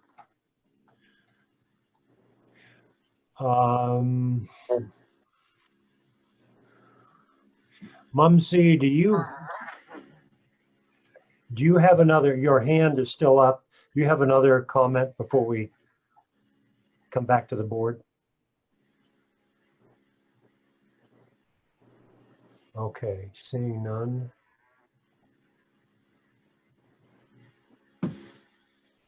All right, I'll bring it back to the board and Bill Longley, do you have anything you would want to add to either some of the comments in the letters or the testimony given? I don't have anything to add, but if you have a specific question, I'll try to address it. Well, the noise thing, is there actually anything that, like we all know what a large truck's tailgate sounds like. I'm presuming that would be pretty hard to mitigate not dropping the tailgate, even though they are there loading, not unloading. So I'm not quite sure why that's happening. Yeah, I don't think it happens on this property. It may happen on adjacent properties, but the tailgating probably is not on this property since this is primarily an excavation site. Okay, thank you. And how about Doug? Do you have anything you'd like to address?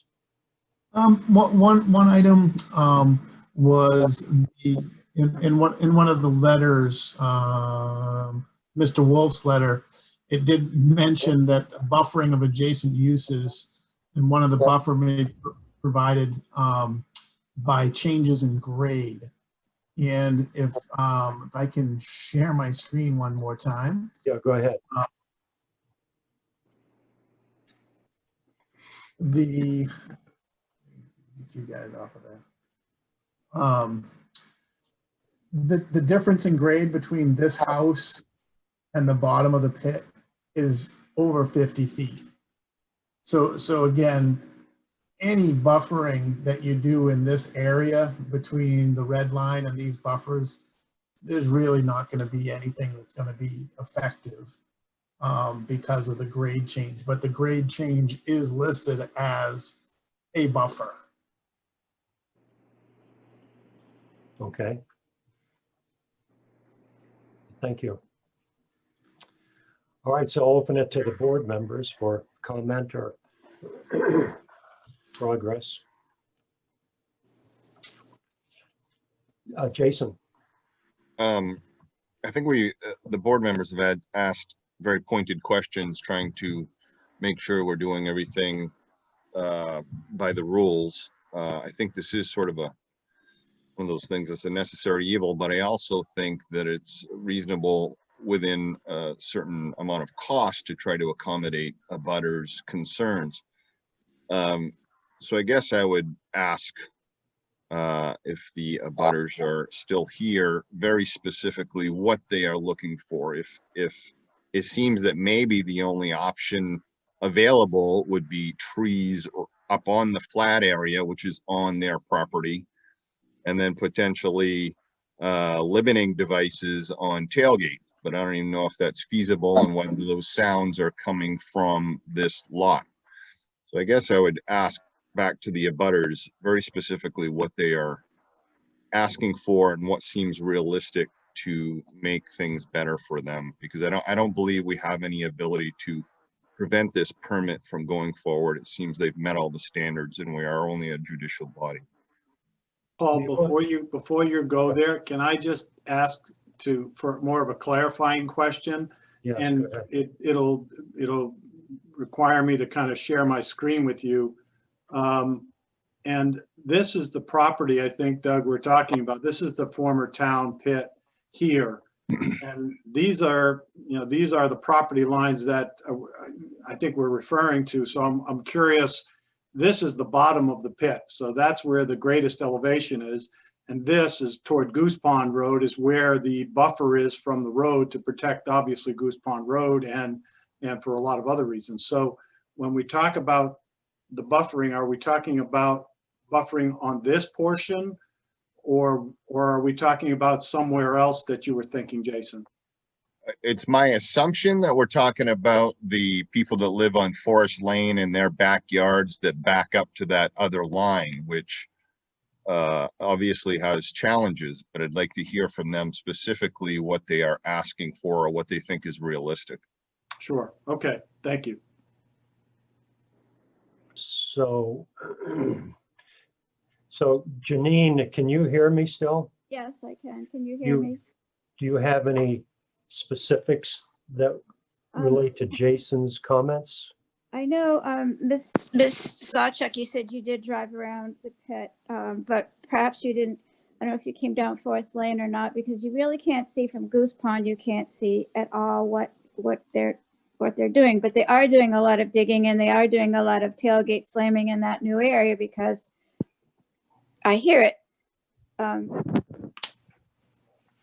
And the issue with the property lines going down the hill, going down that grade into the pit, is what has been said would not work if you put buffers there, because it's too far down.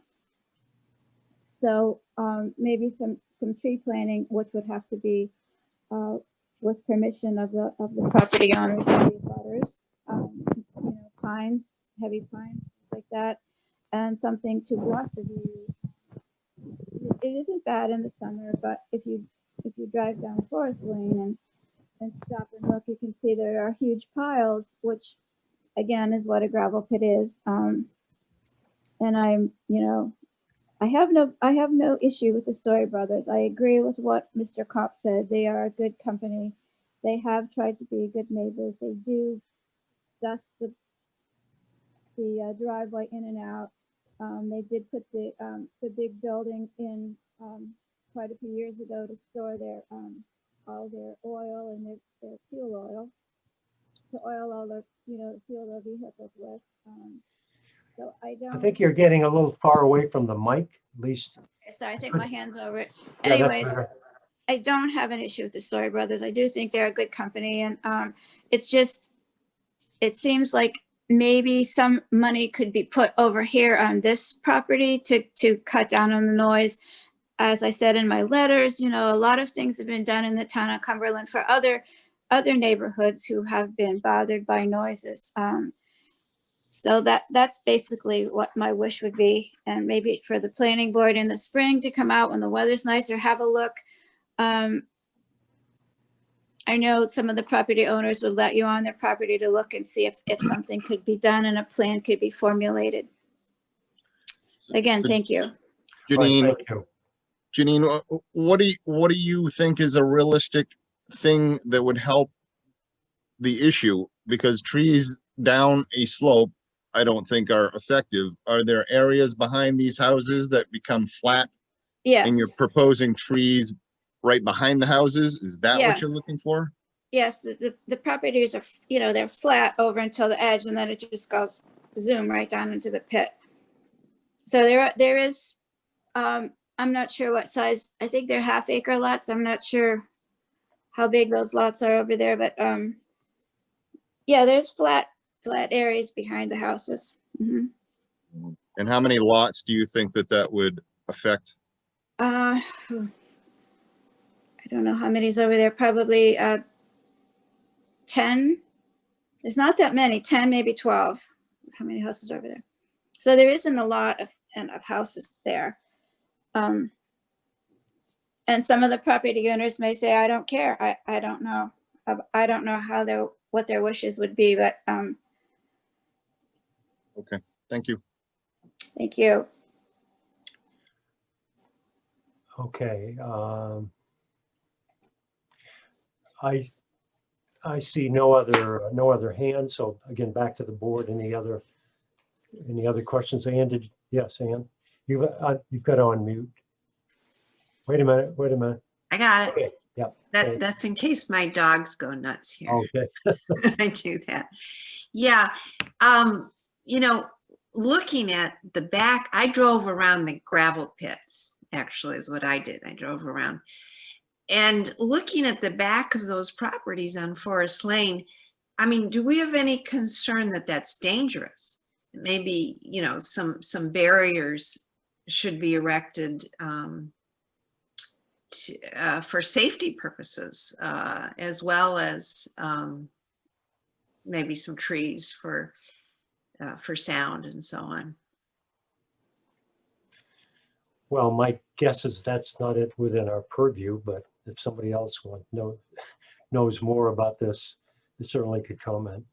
Yeah, but I think, you know, it would be worth it for some of our people, maybe, you know, people in our conservation committee or whatever, to go out and take a look and see how. Yeah, there would be no harm in that. Jason? Trees, if some trees could help.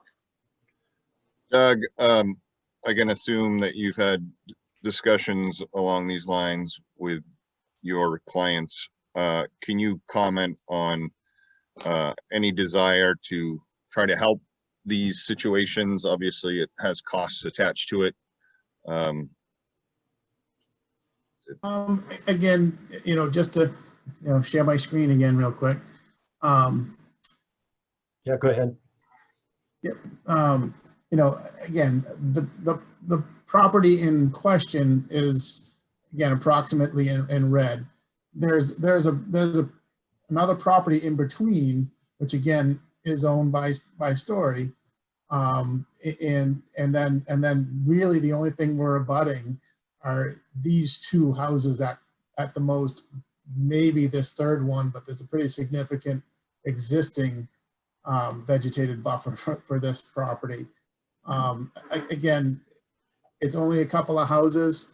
Again, in this world of COVID, texting my client while we're talking, I mean, we're not really proposing anything for that area. You're not interested in those three lots specifically, trying to help the situation in any way?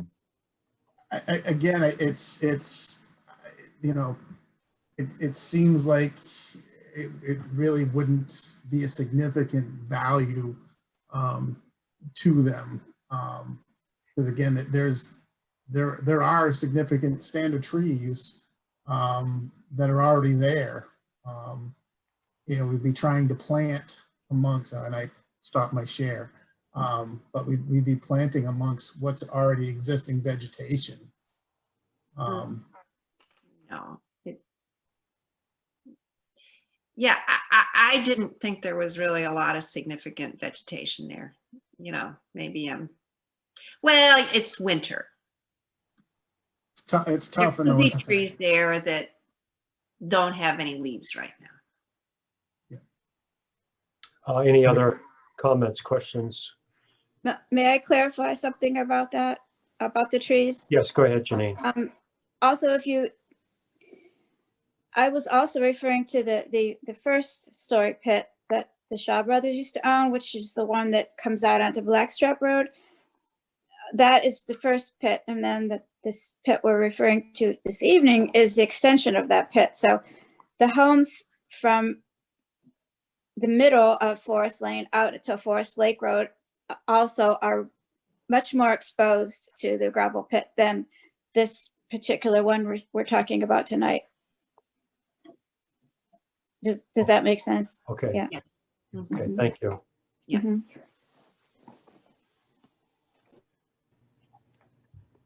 Okay, at this time I see no other hands, so I will, well, wait a minute.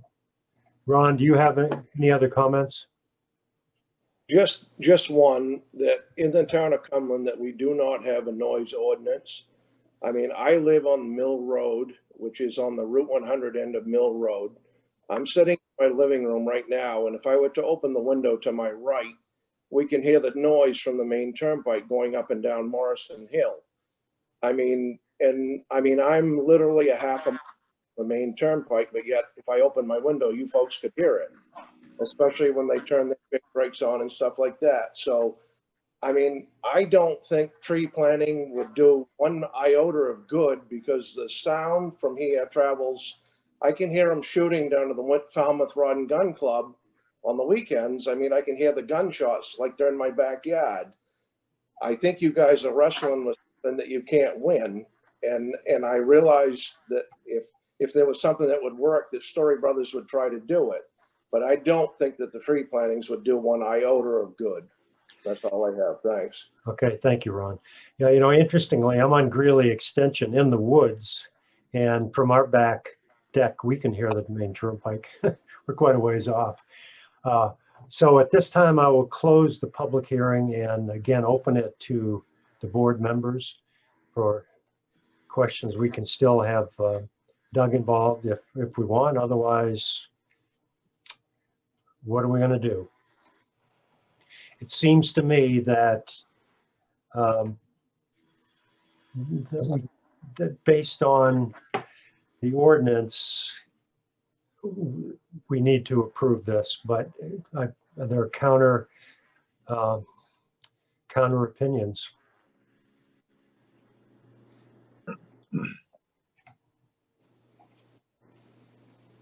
Josh? Paul, I think we probably ought to go through the standards like we Yeah. normally would. But I just wanted to see if there were any other questions or comments. Okay, so, yeah, go ahead, Ann.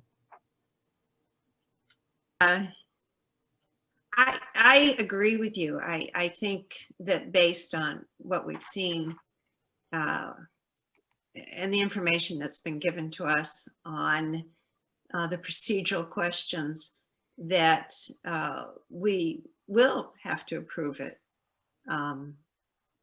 But I think it would be great if we could give some consideration to the concerns of the persons who live next door.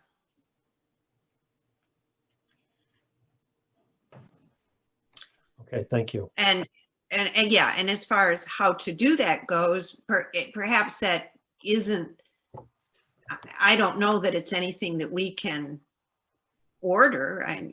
Maybe we can request the town maintenance department or the people who take care of some of the areas to take a look at it and see if there is anything that makes sense. But, you know, I don't know if that's possible. So. Okay, thank you, Josh. I mean, Jason, sorry. I think we've followed the path and asked all the right questions, and it is what it is. It meets the standards. I think it's just a necessary part of the world we live in, and we've tried and asked, but I don't think it'll be what it'll be. We have to approve it, I believe. Yeah, I think it'd be great to have quieter tailgates, but Doug, I see if you can work on that. So at this point, unless there's objection, I will go through the approval standards and criteria. Is that what you had in mind, Josh? I think we ought to follow the normal course of business. All right, gotcha. So to start with, utilization of the site. The site has been previously permitted for use as a gravel pit. This, I think, Christina, this says 7.9 acres has been previously approved, which I believe is not correct. That's why I was asking earlier, so that should be changed. I would think it would be for 5.2 acres have been previously approved for extraction of material. Then it says, however, only 5.2 acres has been and will continue to be utilized. So again, I think we need to clarify where 7.9 acres previously approved. I'm comfortable with 5 acres based on everything we've been told here tonight. I don't even know where the 5.2 comes from. Well, it is 5.2 in a number of places, Josh. Well, and yeah, Jason, we had that was the 2016 per bill that it was approved to get expanded from 5 to 5.2. Okay. So a notice of intent to comply, which we talked about earlier, has been filed with the Maine DEP to register the site in the DEP gravel program under the median borrow pit standards. The maximum side slope within the pit of 3:1 will reduce the potential for erosion of the pit site. Based on the above findings of fact, the board finds the standards of this section have been met. Hey, Paul, just to satisfy my little detailed mind. Yeah. Can we add parenthetically after 3:1 being, 3 horizontal feet to 1 vertical foot? It's fine with me if there's no objection. And then we can just keep using 3:1 throughout because we'll have defined what that is. Okay. Christina, could you do that parenthetically?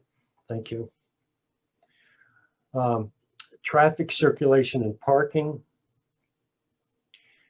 The continued use of the site as a gravel pit will not have any adverse effect on the existing traffic conditions, and no change is proposed for the existing site access. Based on the above findings of fact, the board finds the standards of this section have been met. Stormwater management and erosion control. The stormwater runoff from the existing site will not be altered due to the proposed continued use of the site. The maximum side slope within the pit of 3:1 will reduce the potential for erosion of the pit site. Based on the above finding of fact, the board finds the standards of this section have been met. Water, sewer, and fire protection. The proposed continuation of the site as a gravel pit does not require water or sewer service. The access to the site is not proposed to change and will therefore not have any adverse effect on fire service to the site. A certificate of compliance from the fire chief is not required as there are no changes to the site. Based on the above findings of fact, the board finds the standards of this section have been met. Water protection. There will be no septic system needed for this project. There will be no storage facilities for fuel chemicals, chemical or industrial waste, or biodegradable raw materials, nor will there be any discharge of liquid, gaseous, or solid materials. The site is located within the town aquifer protection area. The above findings demonstrate the aquifer will not be adversely affected by the continued use of this pit. Based on the above findings of fact, the board finds the standards of this section have been met. Floodplain management. Based on a review of the FEMA floodplain maps, the site is not located within a floodplain. Based on the above findings of fact, the board finds the standards of this section have been met. Historic and archaeological resources. The site was permitted as a gravel pit in 1995. The proposed use will be in compliance with that permit and will not have an adverse effect on any historical or archaeological resources. Based on the above findings of fact, the board finds the standards of this section have been met. Exterior lighting. No exterior lighting is proposed. Based on the above findings of fact, the board finds the standards of this section have been met. Buffering and landscaping. Due to the unique attributes of the site, no additional landscaping buffer is feasible. Based on the above findings of fact, the board finds the standards of this section have been met. Noise. The continued use of the site as a gravel pit will not result in adverse noise to surrounding properties above existing levels. Based on the above findings of fact, the board finds the standards of this section have been met. Storage of materials. There is no proposed storage of materials on site. Based on the above finding of fact, the board finds the standards of this section have been met. Capacity of the applicant and technical ability. The applicant has retained Gorrill Palmer engineers to prepare plans and site permit application, and also utilize boundary points land surveyors for survey services. And financial capacity. No funding is required to continue to utilize the pit in accordance with the ordinance. Based on the above findings of fact, the board finds the standards of this section have been met. Design and performance standards. A 200 foot buffer will be maintained on the southern boundary adjacent to Goose Pond Road. Buffers will not be maintained on all other boundaries. And then there's a reference to section 2 regarding contiguous property ownership. Upon closure of the facility, the bottom most elevation of the pit will not be less than 5 feet above the existing seasonal water table. 3:1 slopes will be maintained on areas not currently being excavated. Standing water will not be allowed to remain for longer than 2 weeks. It Hey, is not, Paul. yes, Sorry, but on that previous one, can we strike upon closure of the facility? Because we shouldn't get within 5 feet of the high water table Okay. at any point per the standard. any objections to that? Okay, thank you. Christina, you got it? Okay. It is not anticipated that the gravel pit will have a depth of greater than 20 feet below the existing grade with a side slope equal to less than 3:1. A 200-foot buffer will remain from the edge of the right-of-way. The stormwater runoff from the existing site will not be altered due to the proposed continued use of the site. The maximum side slopes within the pit of 3:1 will reduce the potential for erosion of the pit site. Topsoil will be stockpiled from new areas of excavation. Sufficient topsoil to reclaim the site will be provided by the applicant prior to cessation of excavation on site. The applicant's trucks are equipped with tarp covers to prevent contents from spilling or blowing. And also, I guess we know that they spray water occasionally.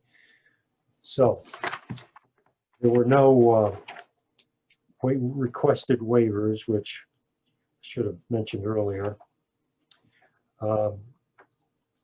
Conditions, consider the proposed conditions of approval.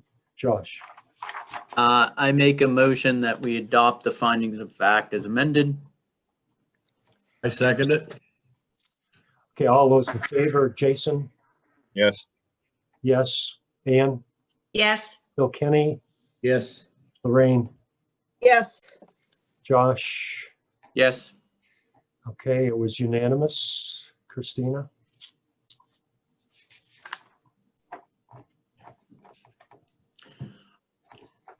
I will make a motion that we approve site plan for review for the issuance of an annual renewable special permit for operation of the Story Brothers gravel pit located at 48 Goose Pond Road, tax assessor map R07, lot 48, subject to the limitation of approval and the standard condition of approval. I second it. Bill Kenny, seconded Christina. All those in favor, Jason? Yes. Yes. Ann? Yes. Bill Kenny? Yes. Lorraine? Yes. Josh? Yes. Okay, Christina, unanimous. So Doug. Go ahead, Josh. Nope, That's nothing. okay. All right, we're good. And Bill Longley, are you going to stay for the next items? Yes, I'll stay until your meeting is over. Okay, thank you. Thank you very much. Doug, thank you. And Good if evening. anybody's listening, Ron and Janine, thank you. Thank you very much for your input. Thank you.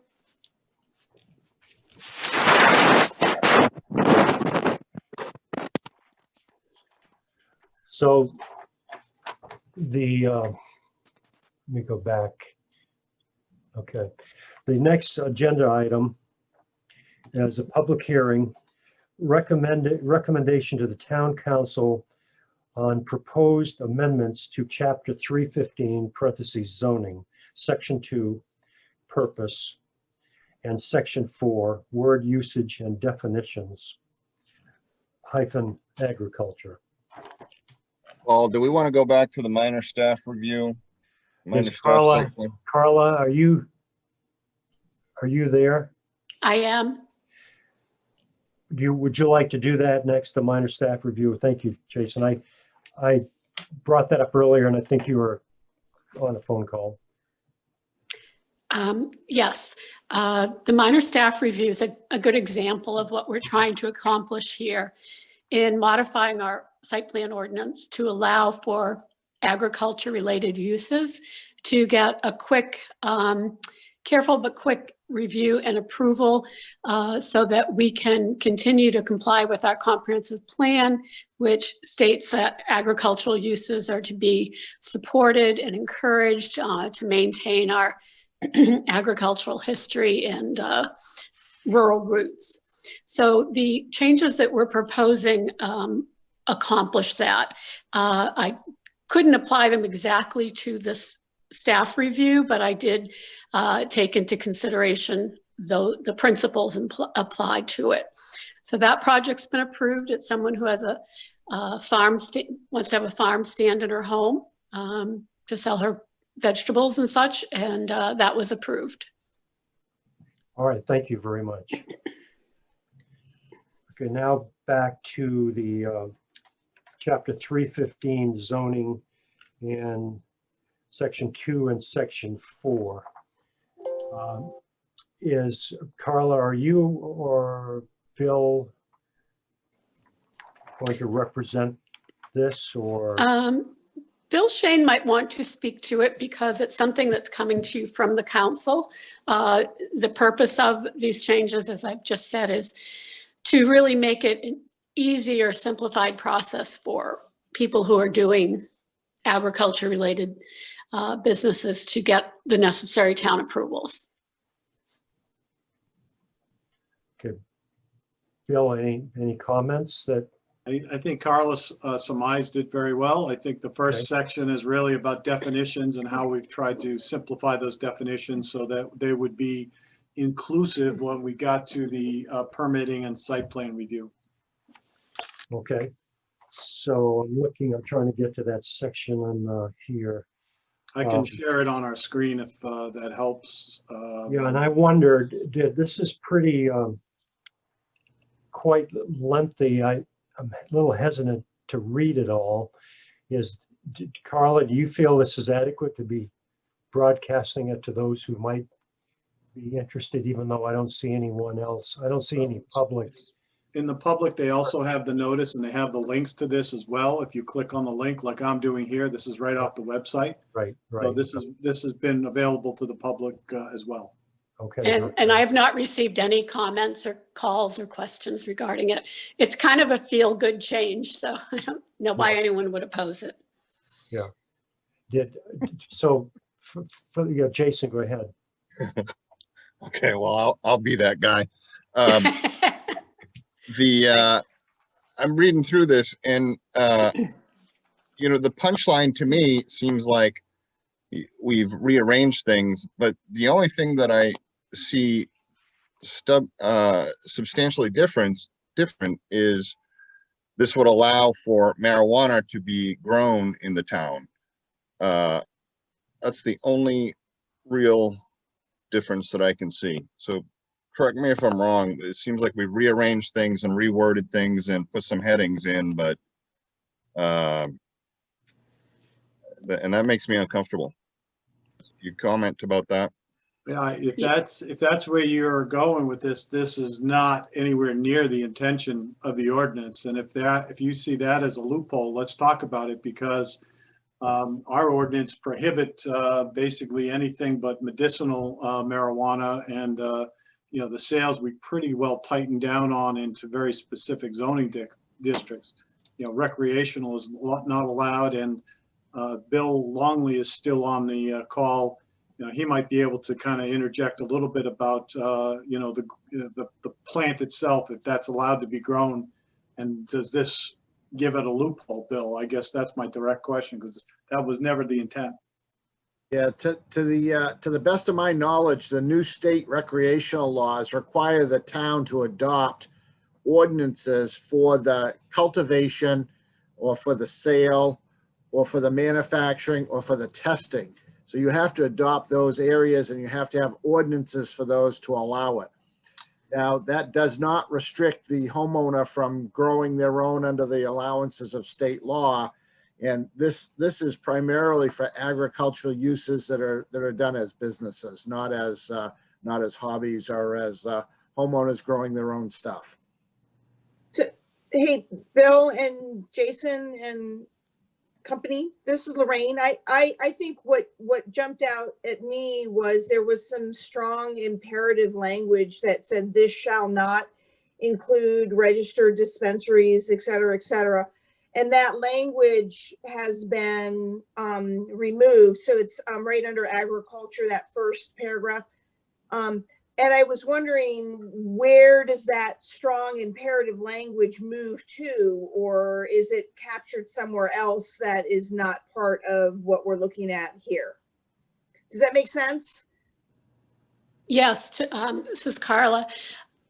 What I'm recalling about the marijuana aspect is that when we were having town council ordinance subcommittee meetings, I believe it was Shirley Story King who felt very strongly that we shouldn't be addressing marijuana use as part of this. So I'm trying to, and I'm looking at a little tiny thing on my iPhone, so I apologize.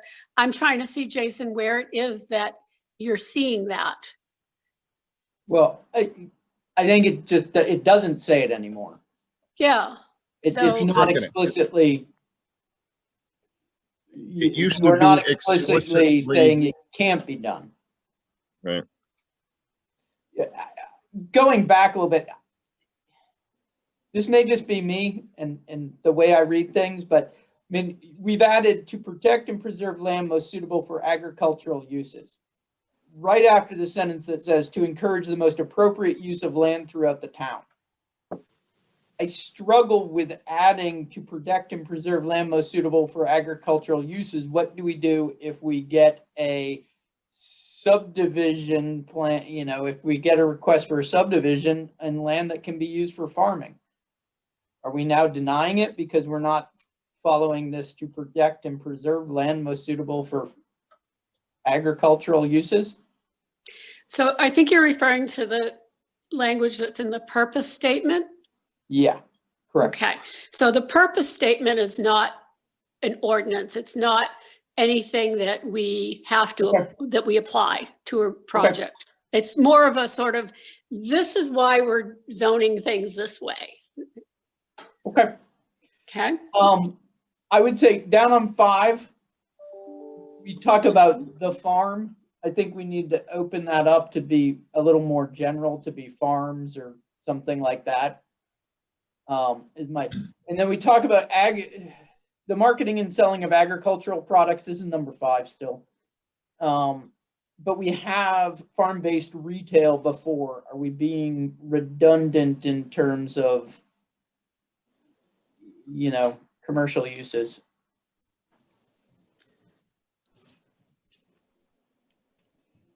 I'm not sure I understand what your question is. All right, so number 5, the operation, management, conservation, improvement, maintenance of farms and the structures and buildings on the same or something like that, personally. Yep.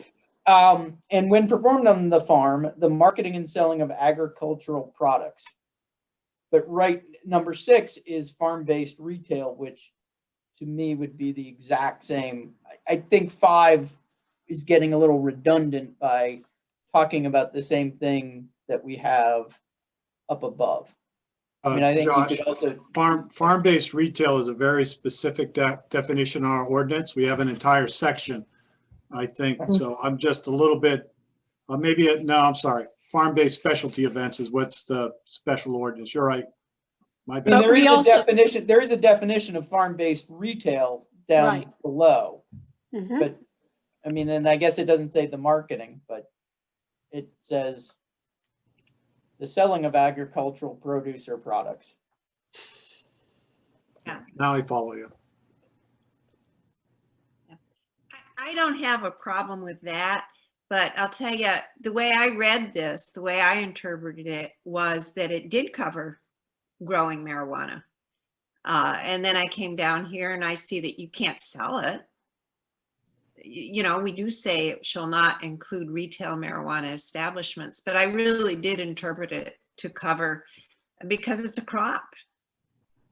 So I don't know, you know, if that's totally clear that it isn't, then But couldn't okay, they but sell it? maybe we should add some language in up near crops that says doesn't, not to include marijuana plants, if that's what we mean it to be.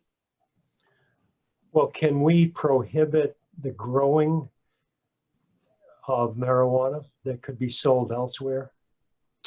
Good So question. I just bounced up on the screen the note from Natalie Burns, our town attorney, and let me just read it real quickly. It's basically she also said, I noticed there was I don't see any problem with anything related to agricultural amendments, although I see the marijuana operations are excluded, but from the actual agricultural use.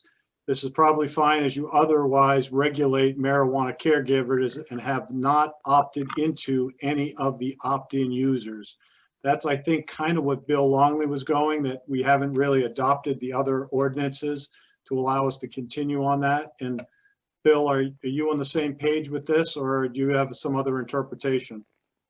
No, that's exactly what I was saying, is that under the new state retail marijuana laws, you have to take a affirmative action to vote in to allow any of those retail operations, cultivation operations, manufacturing operations, and testing operations.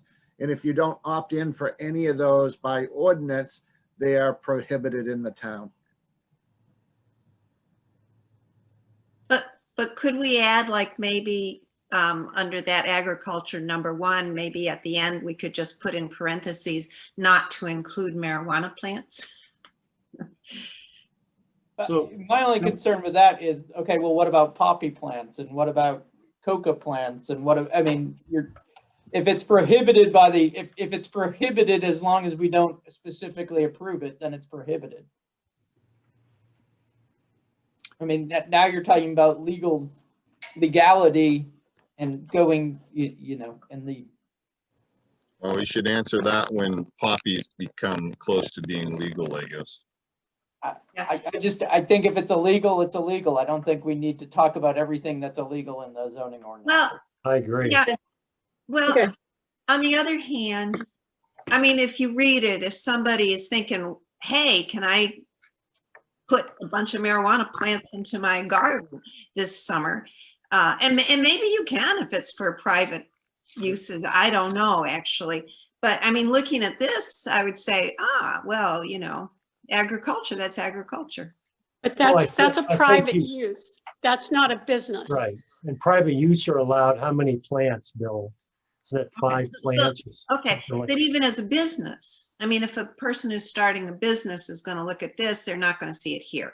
But I suppose if they're starting a marijuana business, they'd be aware of the laws.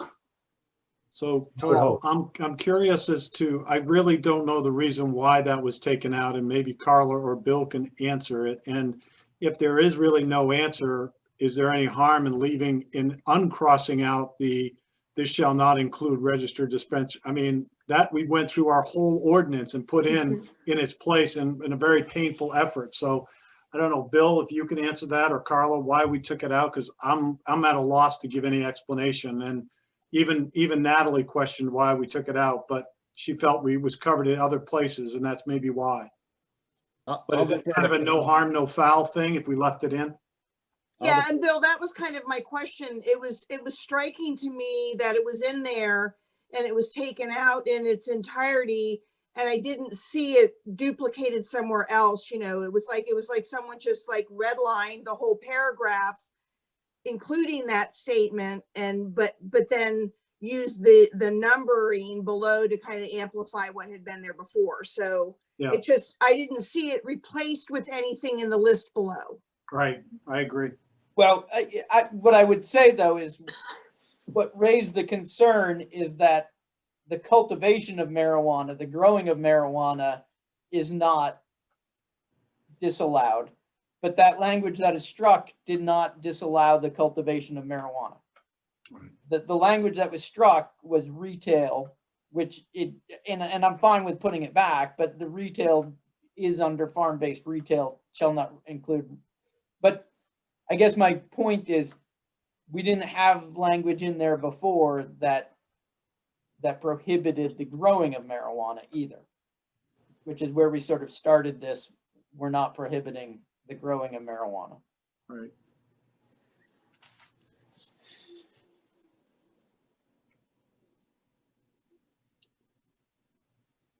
Okay, we need some specific ideas here. So could we leave in the shall not or not? That statement that's I think you can currently redlined.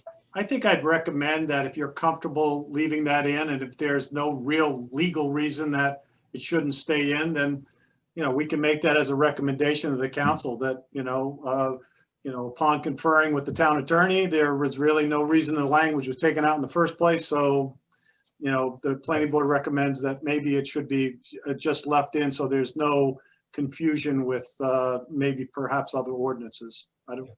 Okay. Does anybody object to that? I agree with that. Okay. I don't object. I think that the red flag that came up to me is that it opened the door to me, these changes opened the door for cultivation. And so that's actually my greater concern. And as to Josh's point, it's not actually listed there. So can it be listed there? Yeah. What I would offer to you is that the changes to the definitions, and the reason that was struck out is because we went to a different kind of formatting. Instead of a whole paragraph style, we said the use of attractive land for commercial purposes and then we went into number 1, any of the following, 1, 2, 3, 4, 5, etc. The marijuana growing as a business is something that the state tells the municipalities how they can approve the use of that. And the town council has adopted the ordinance that relates to that. So that really isn't to do with agriculture as I'm thinking about it.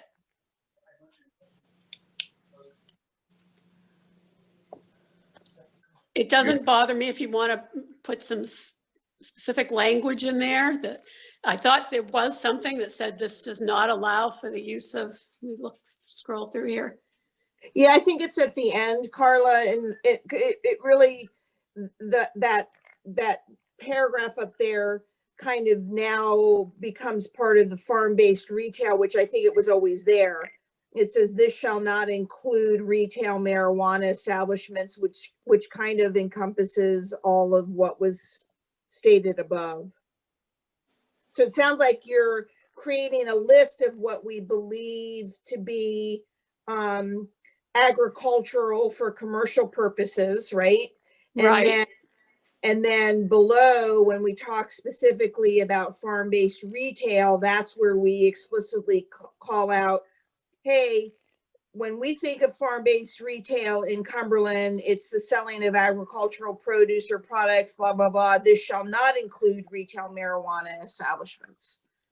I agree completely with that. That's correct. It's not included because it's not allowed. That definition is what's allowed. And we're not saying anywhere in there that growing marijuana is allowed.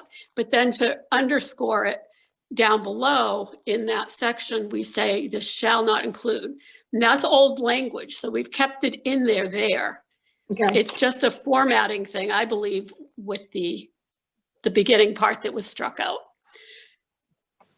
I'm fine either way. I mean, I think you're prohibiting it. Other pieces are you know, laws themselves are prohibiting the cultivation. I don't think we need to handle it in the zoning ordinance if it's prohibited by law, unless we specifically allow it by law. Or by, Bill Longley, do you have anything to add to this? No, Josh, you've nailed it on the head that other laws prohibit it until we adopt something different. so I'm going to go back to 5 though. I think we ought to just cut that a lot shorter and just say the operation, management, conservation, improvement, and maintenance of a farm and the structures and buildings on a farm, period.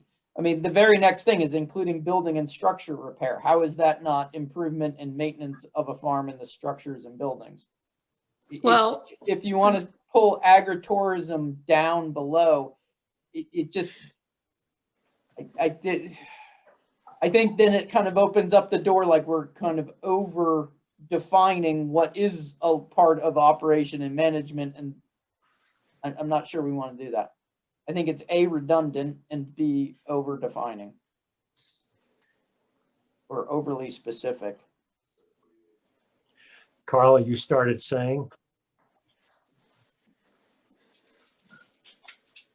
I'm sorry, what was that? Well, it sounded like you had a comment regarding that suggestion. You good with that? I took that definition out of, as you might remember, my handy dandy planner's guide to definitions. Yeah. And they had many, as you can imagine, because these are definitions and ordinances all over our country, different ideas of what it consists of. So I like this one the best. I'm not married to it. If you want to modify it, you can. It seemed like it was a pretty straightforward thing. Maybe it's a little redundant, but I think in an ordinance it's probably better to be redundant than silent. Okay. That's my comment. Yeah.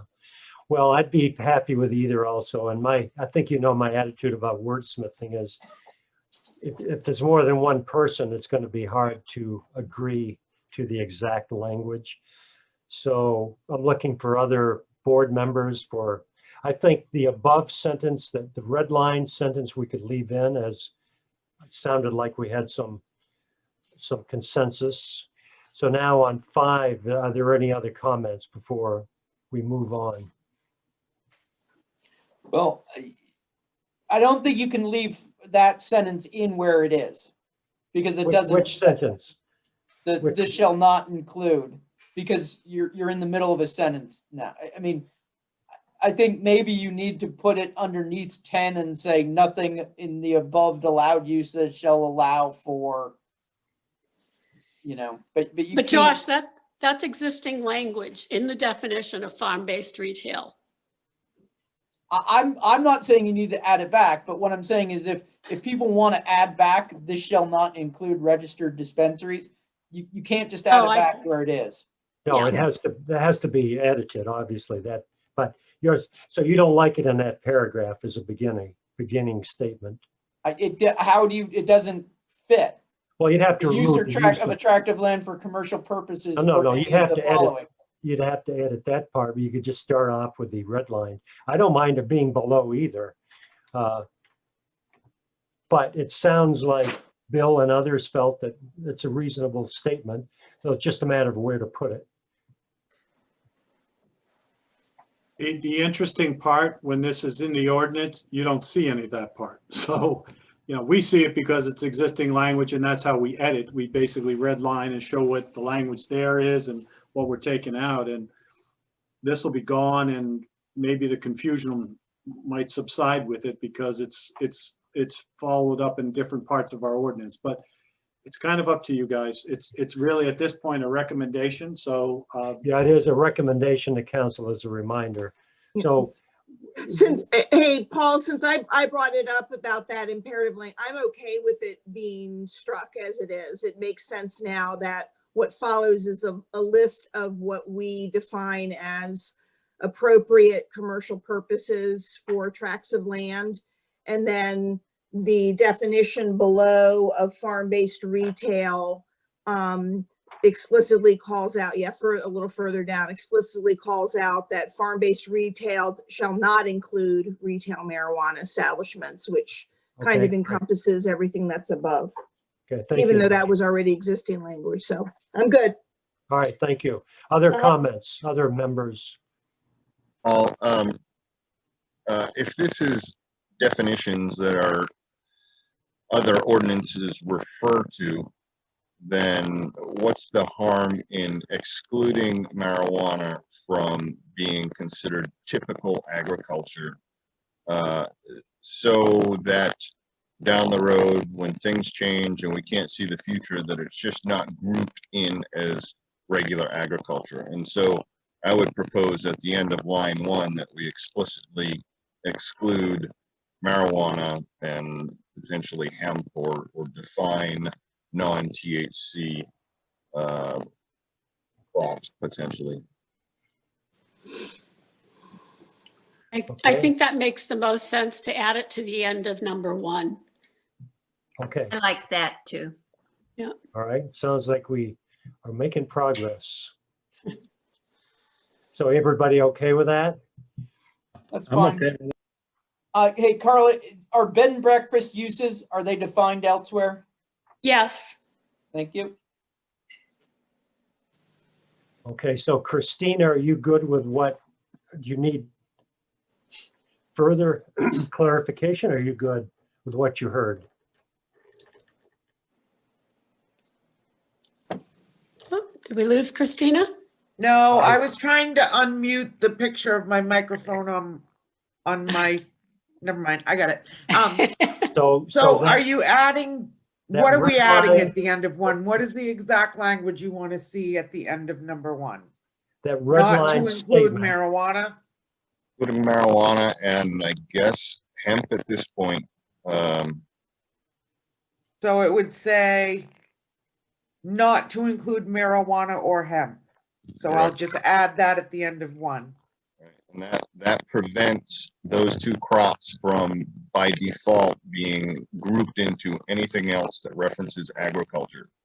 So, but I have to ask Bill, either Bill, hemp with CBD, is that a state, is that regulated the same way? Can we do that? Didn't No, the I don't state come out believe- with a position? I don't on believe hemp? that is regulated by the Office of Marijuana Management. I believe that's a different, Yeah, I think CBD product, is and I don't allowed. believe it is regulated by them. Yeah, didn't the state purposely allow the growing of hemp recently or something? That's my best guess, yes. Yeah, I'm not, I don't know that we need to expand that into hemp. That's defined somewhere as far as the THC level of hemp versus marijuana. That's a known thing. Yes, I believe it is. Okay, so I'm fine leaving hemp out then. Okay. So, Bill, Shane, could you unshare the screen? Think we're ready. Christina, you think we're ready? I will make a motion that we make a recommendation to the town council on proposed amendments to chapter 315, section 2 and section 4, as presented and amended tonight.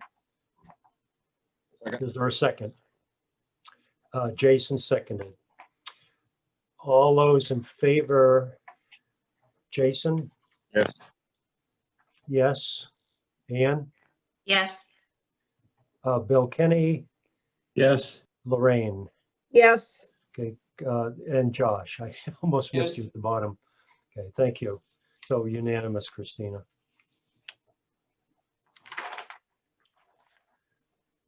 The next item, a recommendation to the town council on proposed amendments to chapter 229, site plan review, to add agriculture-related language. And I'll start by saying that Steve had made a comment about thinking the word non-residential was inadvertently omitted. And I looked at our website, 229-1, section B, and I didn't find the word non-residential there. So I wonder, Carla, if you or Bill have any comments about that, what was being referred to? Site plan review is never applied to any residential development. But I mean that the word in the current ordinance is not there anyway. So I thought he was saying this, it was inadvertently omitted. Did I misread that? I don't see that. Well, he says, first, the materials included the text of section 229-1B, but I believe the word non-residential was inadvertently omitted from the first sentence. This is key because non-residential development is what distinguishes site plan review from regular subdivision review. So then I looked at the ordinance and didn't see the word. So maybe. I think what he must mean is that in the existing language, it was inadvertently not included. But as we have learned tonight, thank you very much, Carla, the purpose really doesn't mean anything. So I don't think we need to overly worry about it. All right. Because I can be taught. Yes, you are trainable. Oh, I don't know about going there. I'll use it against you though at some point, Carla. All right, so comments regarding the proposed amendments. Why are we striking the planning board is authorized to review all other projects in C? Because it specifically states when the planning board does it and when the planning board doesn't. I think that was a Natalie thing. It never says it doesn't ever actually say what the planning board, at least what's shown, unless it's somewhere in the ordinance that isn't shown here. It doesn't ever give the planning board any approval authority. So my understanding, and maybe this, I have to apologize, I haven't looked at this language in probably a couple of months now, but my understanding is what we're trying to do is create an additional staff review level for agriculture. So instead of just throwing it in there with other uses, it's a specific one. So number one is minor staff review, and that would be for somebody putting a shed on their commercial property. Right, but hold on, before we get there. But Yeah. This is title, purpose, and authority, 229-1. I thought you were down to 229-2. No, number C. Number C. Or I Okay. guess it's not number C, it's subparagraph C, but. Yeah. Right. So the reason is because, as I was starting to say, that the classification levels are specific to the different types of review. So there's minor staff review, there's agricultural related staff review, there's major staff review, which is different than minor staff review. And then there's everything else, planning board, site plan review. And with the language that says that the planner can refer any of the ones that he or she might have authority to review to the planning board if I'm afraid that it could be a controversial issue, like a daycare center or doggy daycare. So I think it's just the way, Natalie, we worked on amending 229-2 to add the agriculture-related staff review. And I think it's included under major staff review and planning board site plan review. I don't know, I had the same question at first, and I think it's not applicable language in letter C because it's basically talking about the planner and her ability to bounce it up to the planning board if she's uncomfortable with that review.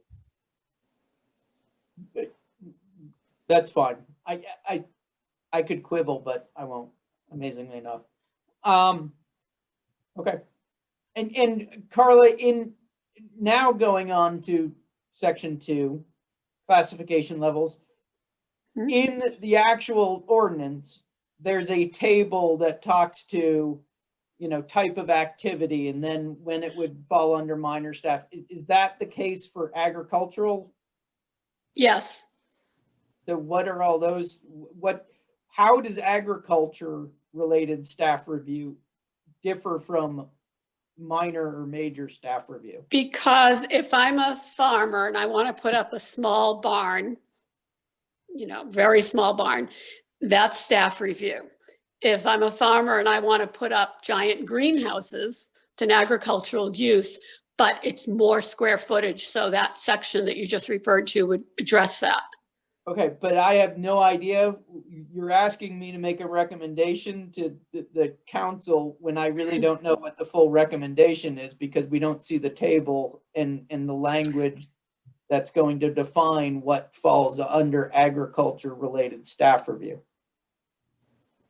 It's really, I hear what you're saying. I think that the fact that we have a minor staff review and major staff review, the agriculture related staff review, which we're adding, is just a separate category. Okay, but for instance, type of activity, construction of a new structure, minor Yep. staff review, there's nothing there. Major staff review, between 1,000 and 3,000 square feet.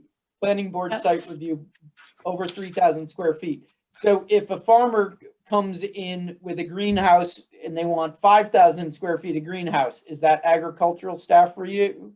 No. Yes, it is. If Yes, it is.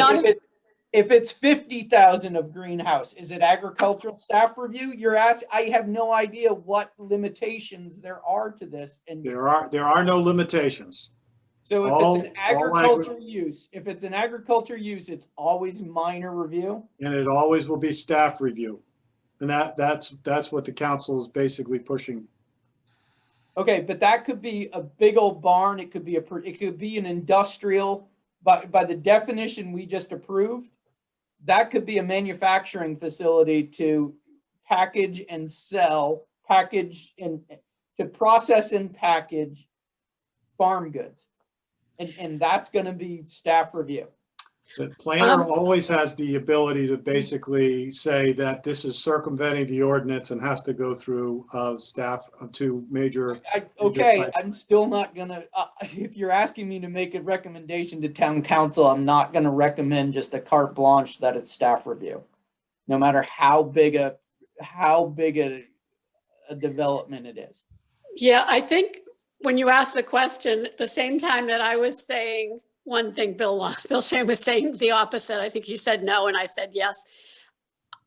This is something that what I would recommend you do to move through this meeting tonight is to raise the question and let Bill Shane and I talk with the town attorney about how to best reflect. I do think, Bill Shane, that if it's a huge commercial farming operation, structures and such, that we do want it to go through major review with the planning board.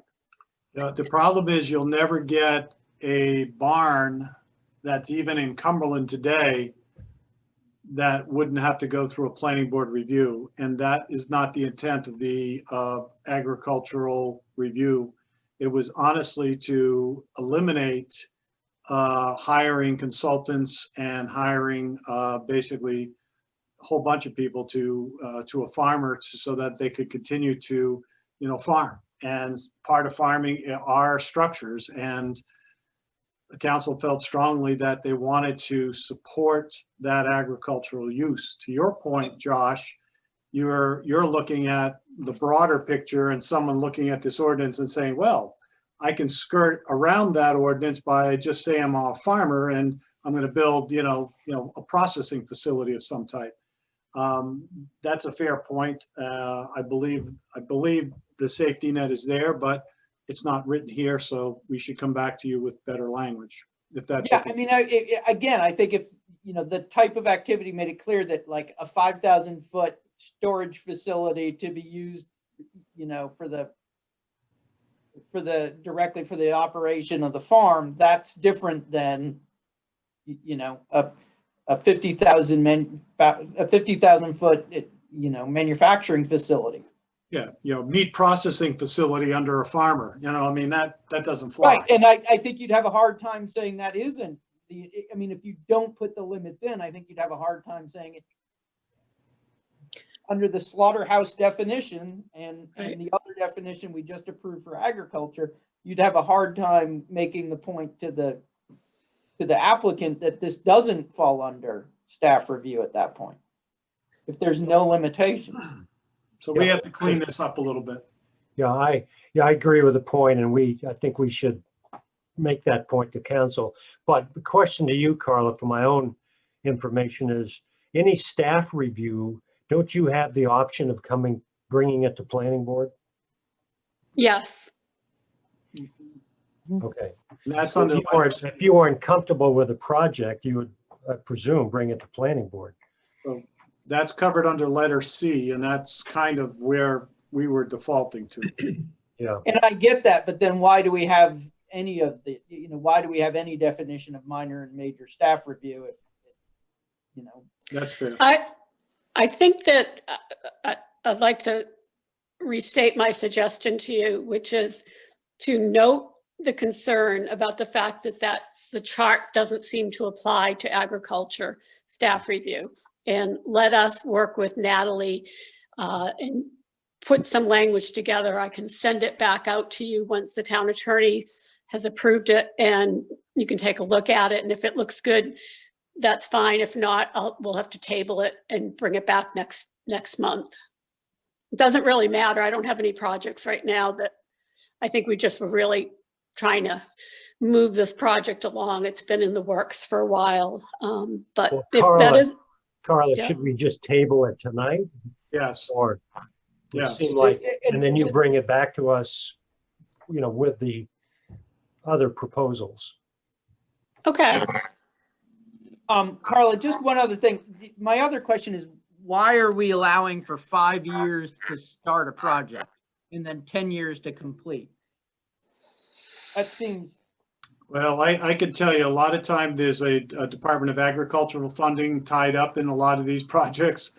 So sometimes they're in the queue for a while. And I think sometimes they get excited about getting the application, getting going, and it's sometimes 2.5 years before the project gets approved. So I think that's why some of the lead time was in there, but we can get some more clarity on that as well. Thank you, Bill. I mean, that has merit. I will agree to that. Okay. So Bill, could you unshare the screen? Oh, I'm sorry. So I'm looking to see, does anyone object to, I think, tabling it for tonight and having it refined? All right, do we need a motion, Bill? Kenny? I make a motion that we table this to the next meeting. Is there a second? Second. Jason?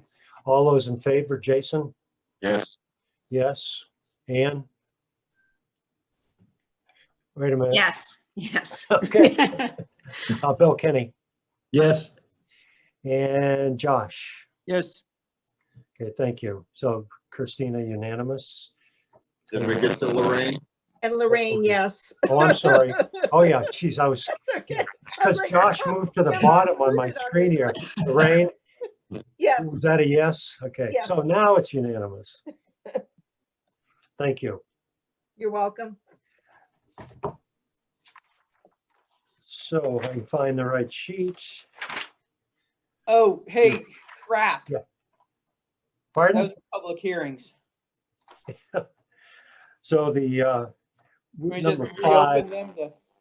Number 5 on here is recommendation to the town council on proposed amendments to chapter 229, site plan review, section 5, minor staff review procedure, section 6, major staff review procedure, section 7, planning board review procedure, to change the abutter notice radius from 200 to 500 feet, and chapter 315 zoning, section 53, home occupations and home-based occupations, and section 17C, Board of Adjustments and Appeals, hearings, to change the abutter notice radius from 300 to 500 feet.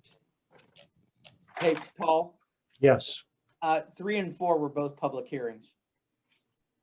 And As I think Ron had no comment since he's the only public there was person I left in the think public. if you just open up like. Yeah, I should have. opportunity Yeah, I for- agree. I should have. And I looked over there. There was nobody. Ron is there now, but he wasn't before. So I think he's still on the panelist and I can't make him an attendee. For some reason, the Zoom locked me out. So that's why I never went there. Sorry. All right, So, I just promoted him to a panelist. okay. He's muted though. Comments before I open the public hearing on changing the distance. Is there anything we're missing about this? It seems like it would be a good thing. More people get informed rather than less. Jason, your mic is really breaking up at least to me. Is it to everybody else? Yes. So I don't know if maybe you're not connected. I mean, it's I can understand what you're saying, but it's compared to before. I'm not sure. Don't worry about it. Not important. Okay. No, we can hear you though if you have a comment. No, okay.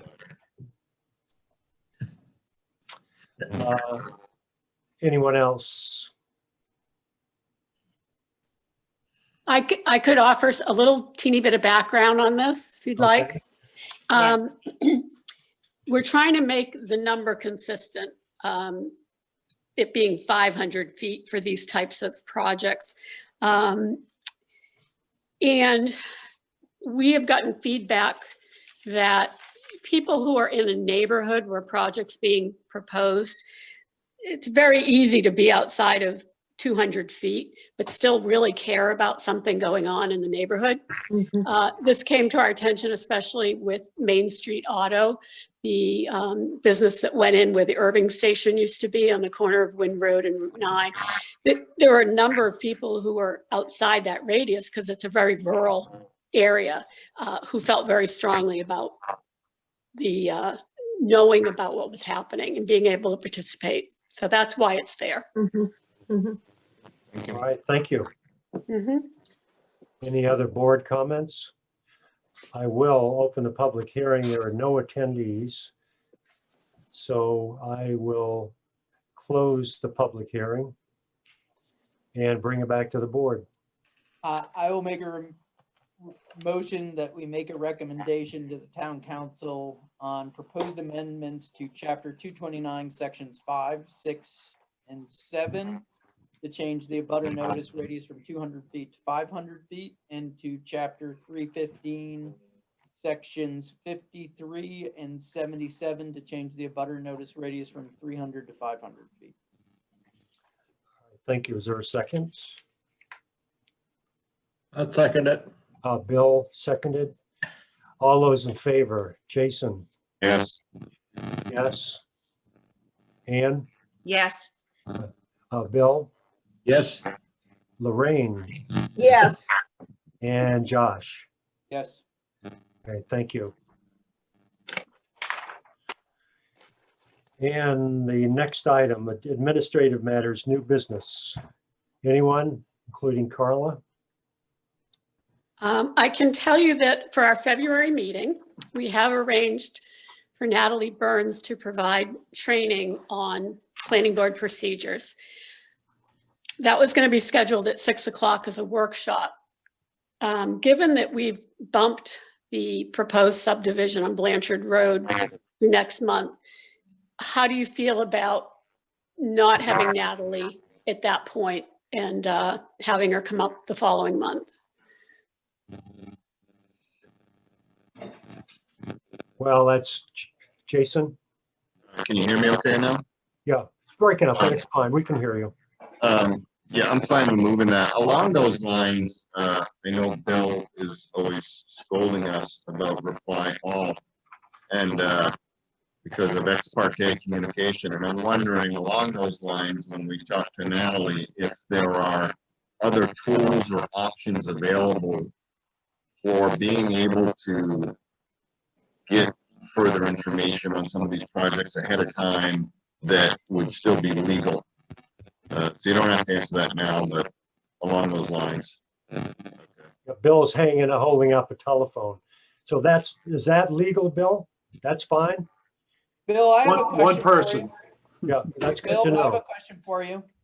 Is driving by a project site to look at it and see what the conditions on the ground are, is that legal? Thank you. It's not an advertised site walk with the planning, as a planning board member, you really can't do that. But I think I'd heard that before. So Natalie, then for March, everybody's okay with that? Okay, we'll just double check with Natalie because I know she has standing commitments with other towns some nights. So this worked out well and we'll just double check. And if not, we'll let you know. Carla or Bill, how long would you expect she would want? The whole hour? The whole hour. It'll take that long to get all the required training in.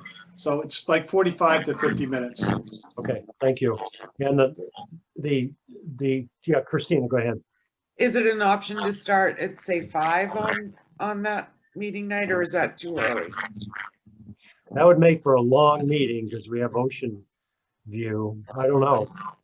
I don't work, so I could do it, but I'm looking at some people who work, I think.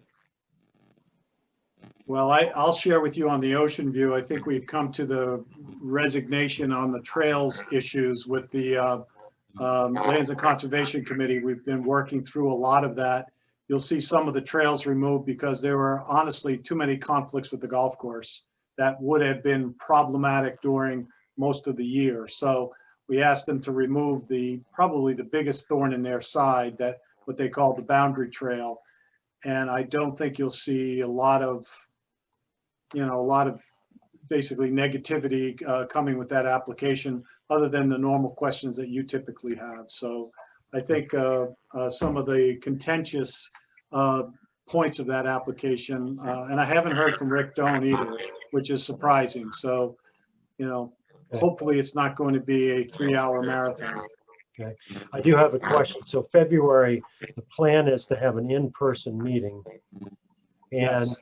for the workshop, do we do it from our seats with the petitions there? Is that how it's? Yes. Okay. All right, everybody hopefully is okay with that. And Amanda hopefully is better. Yeah. Any other administrative issues, questions? Do we have a motion? Make a motion to adjourn. Is there a second? All those in favor? Yes. Yes. Yes. Yes. Thank you all. See you in a month. See you later. Good night, everybody. Good night.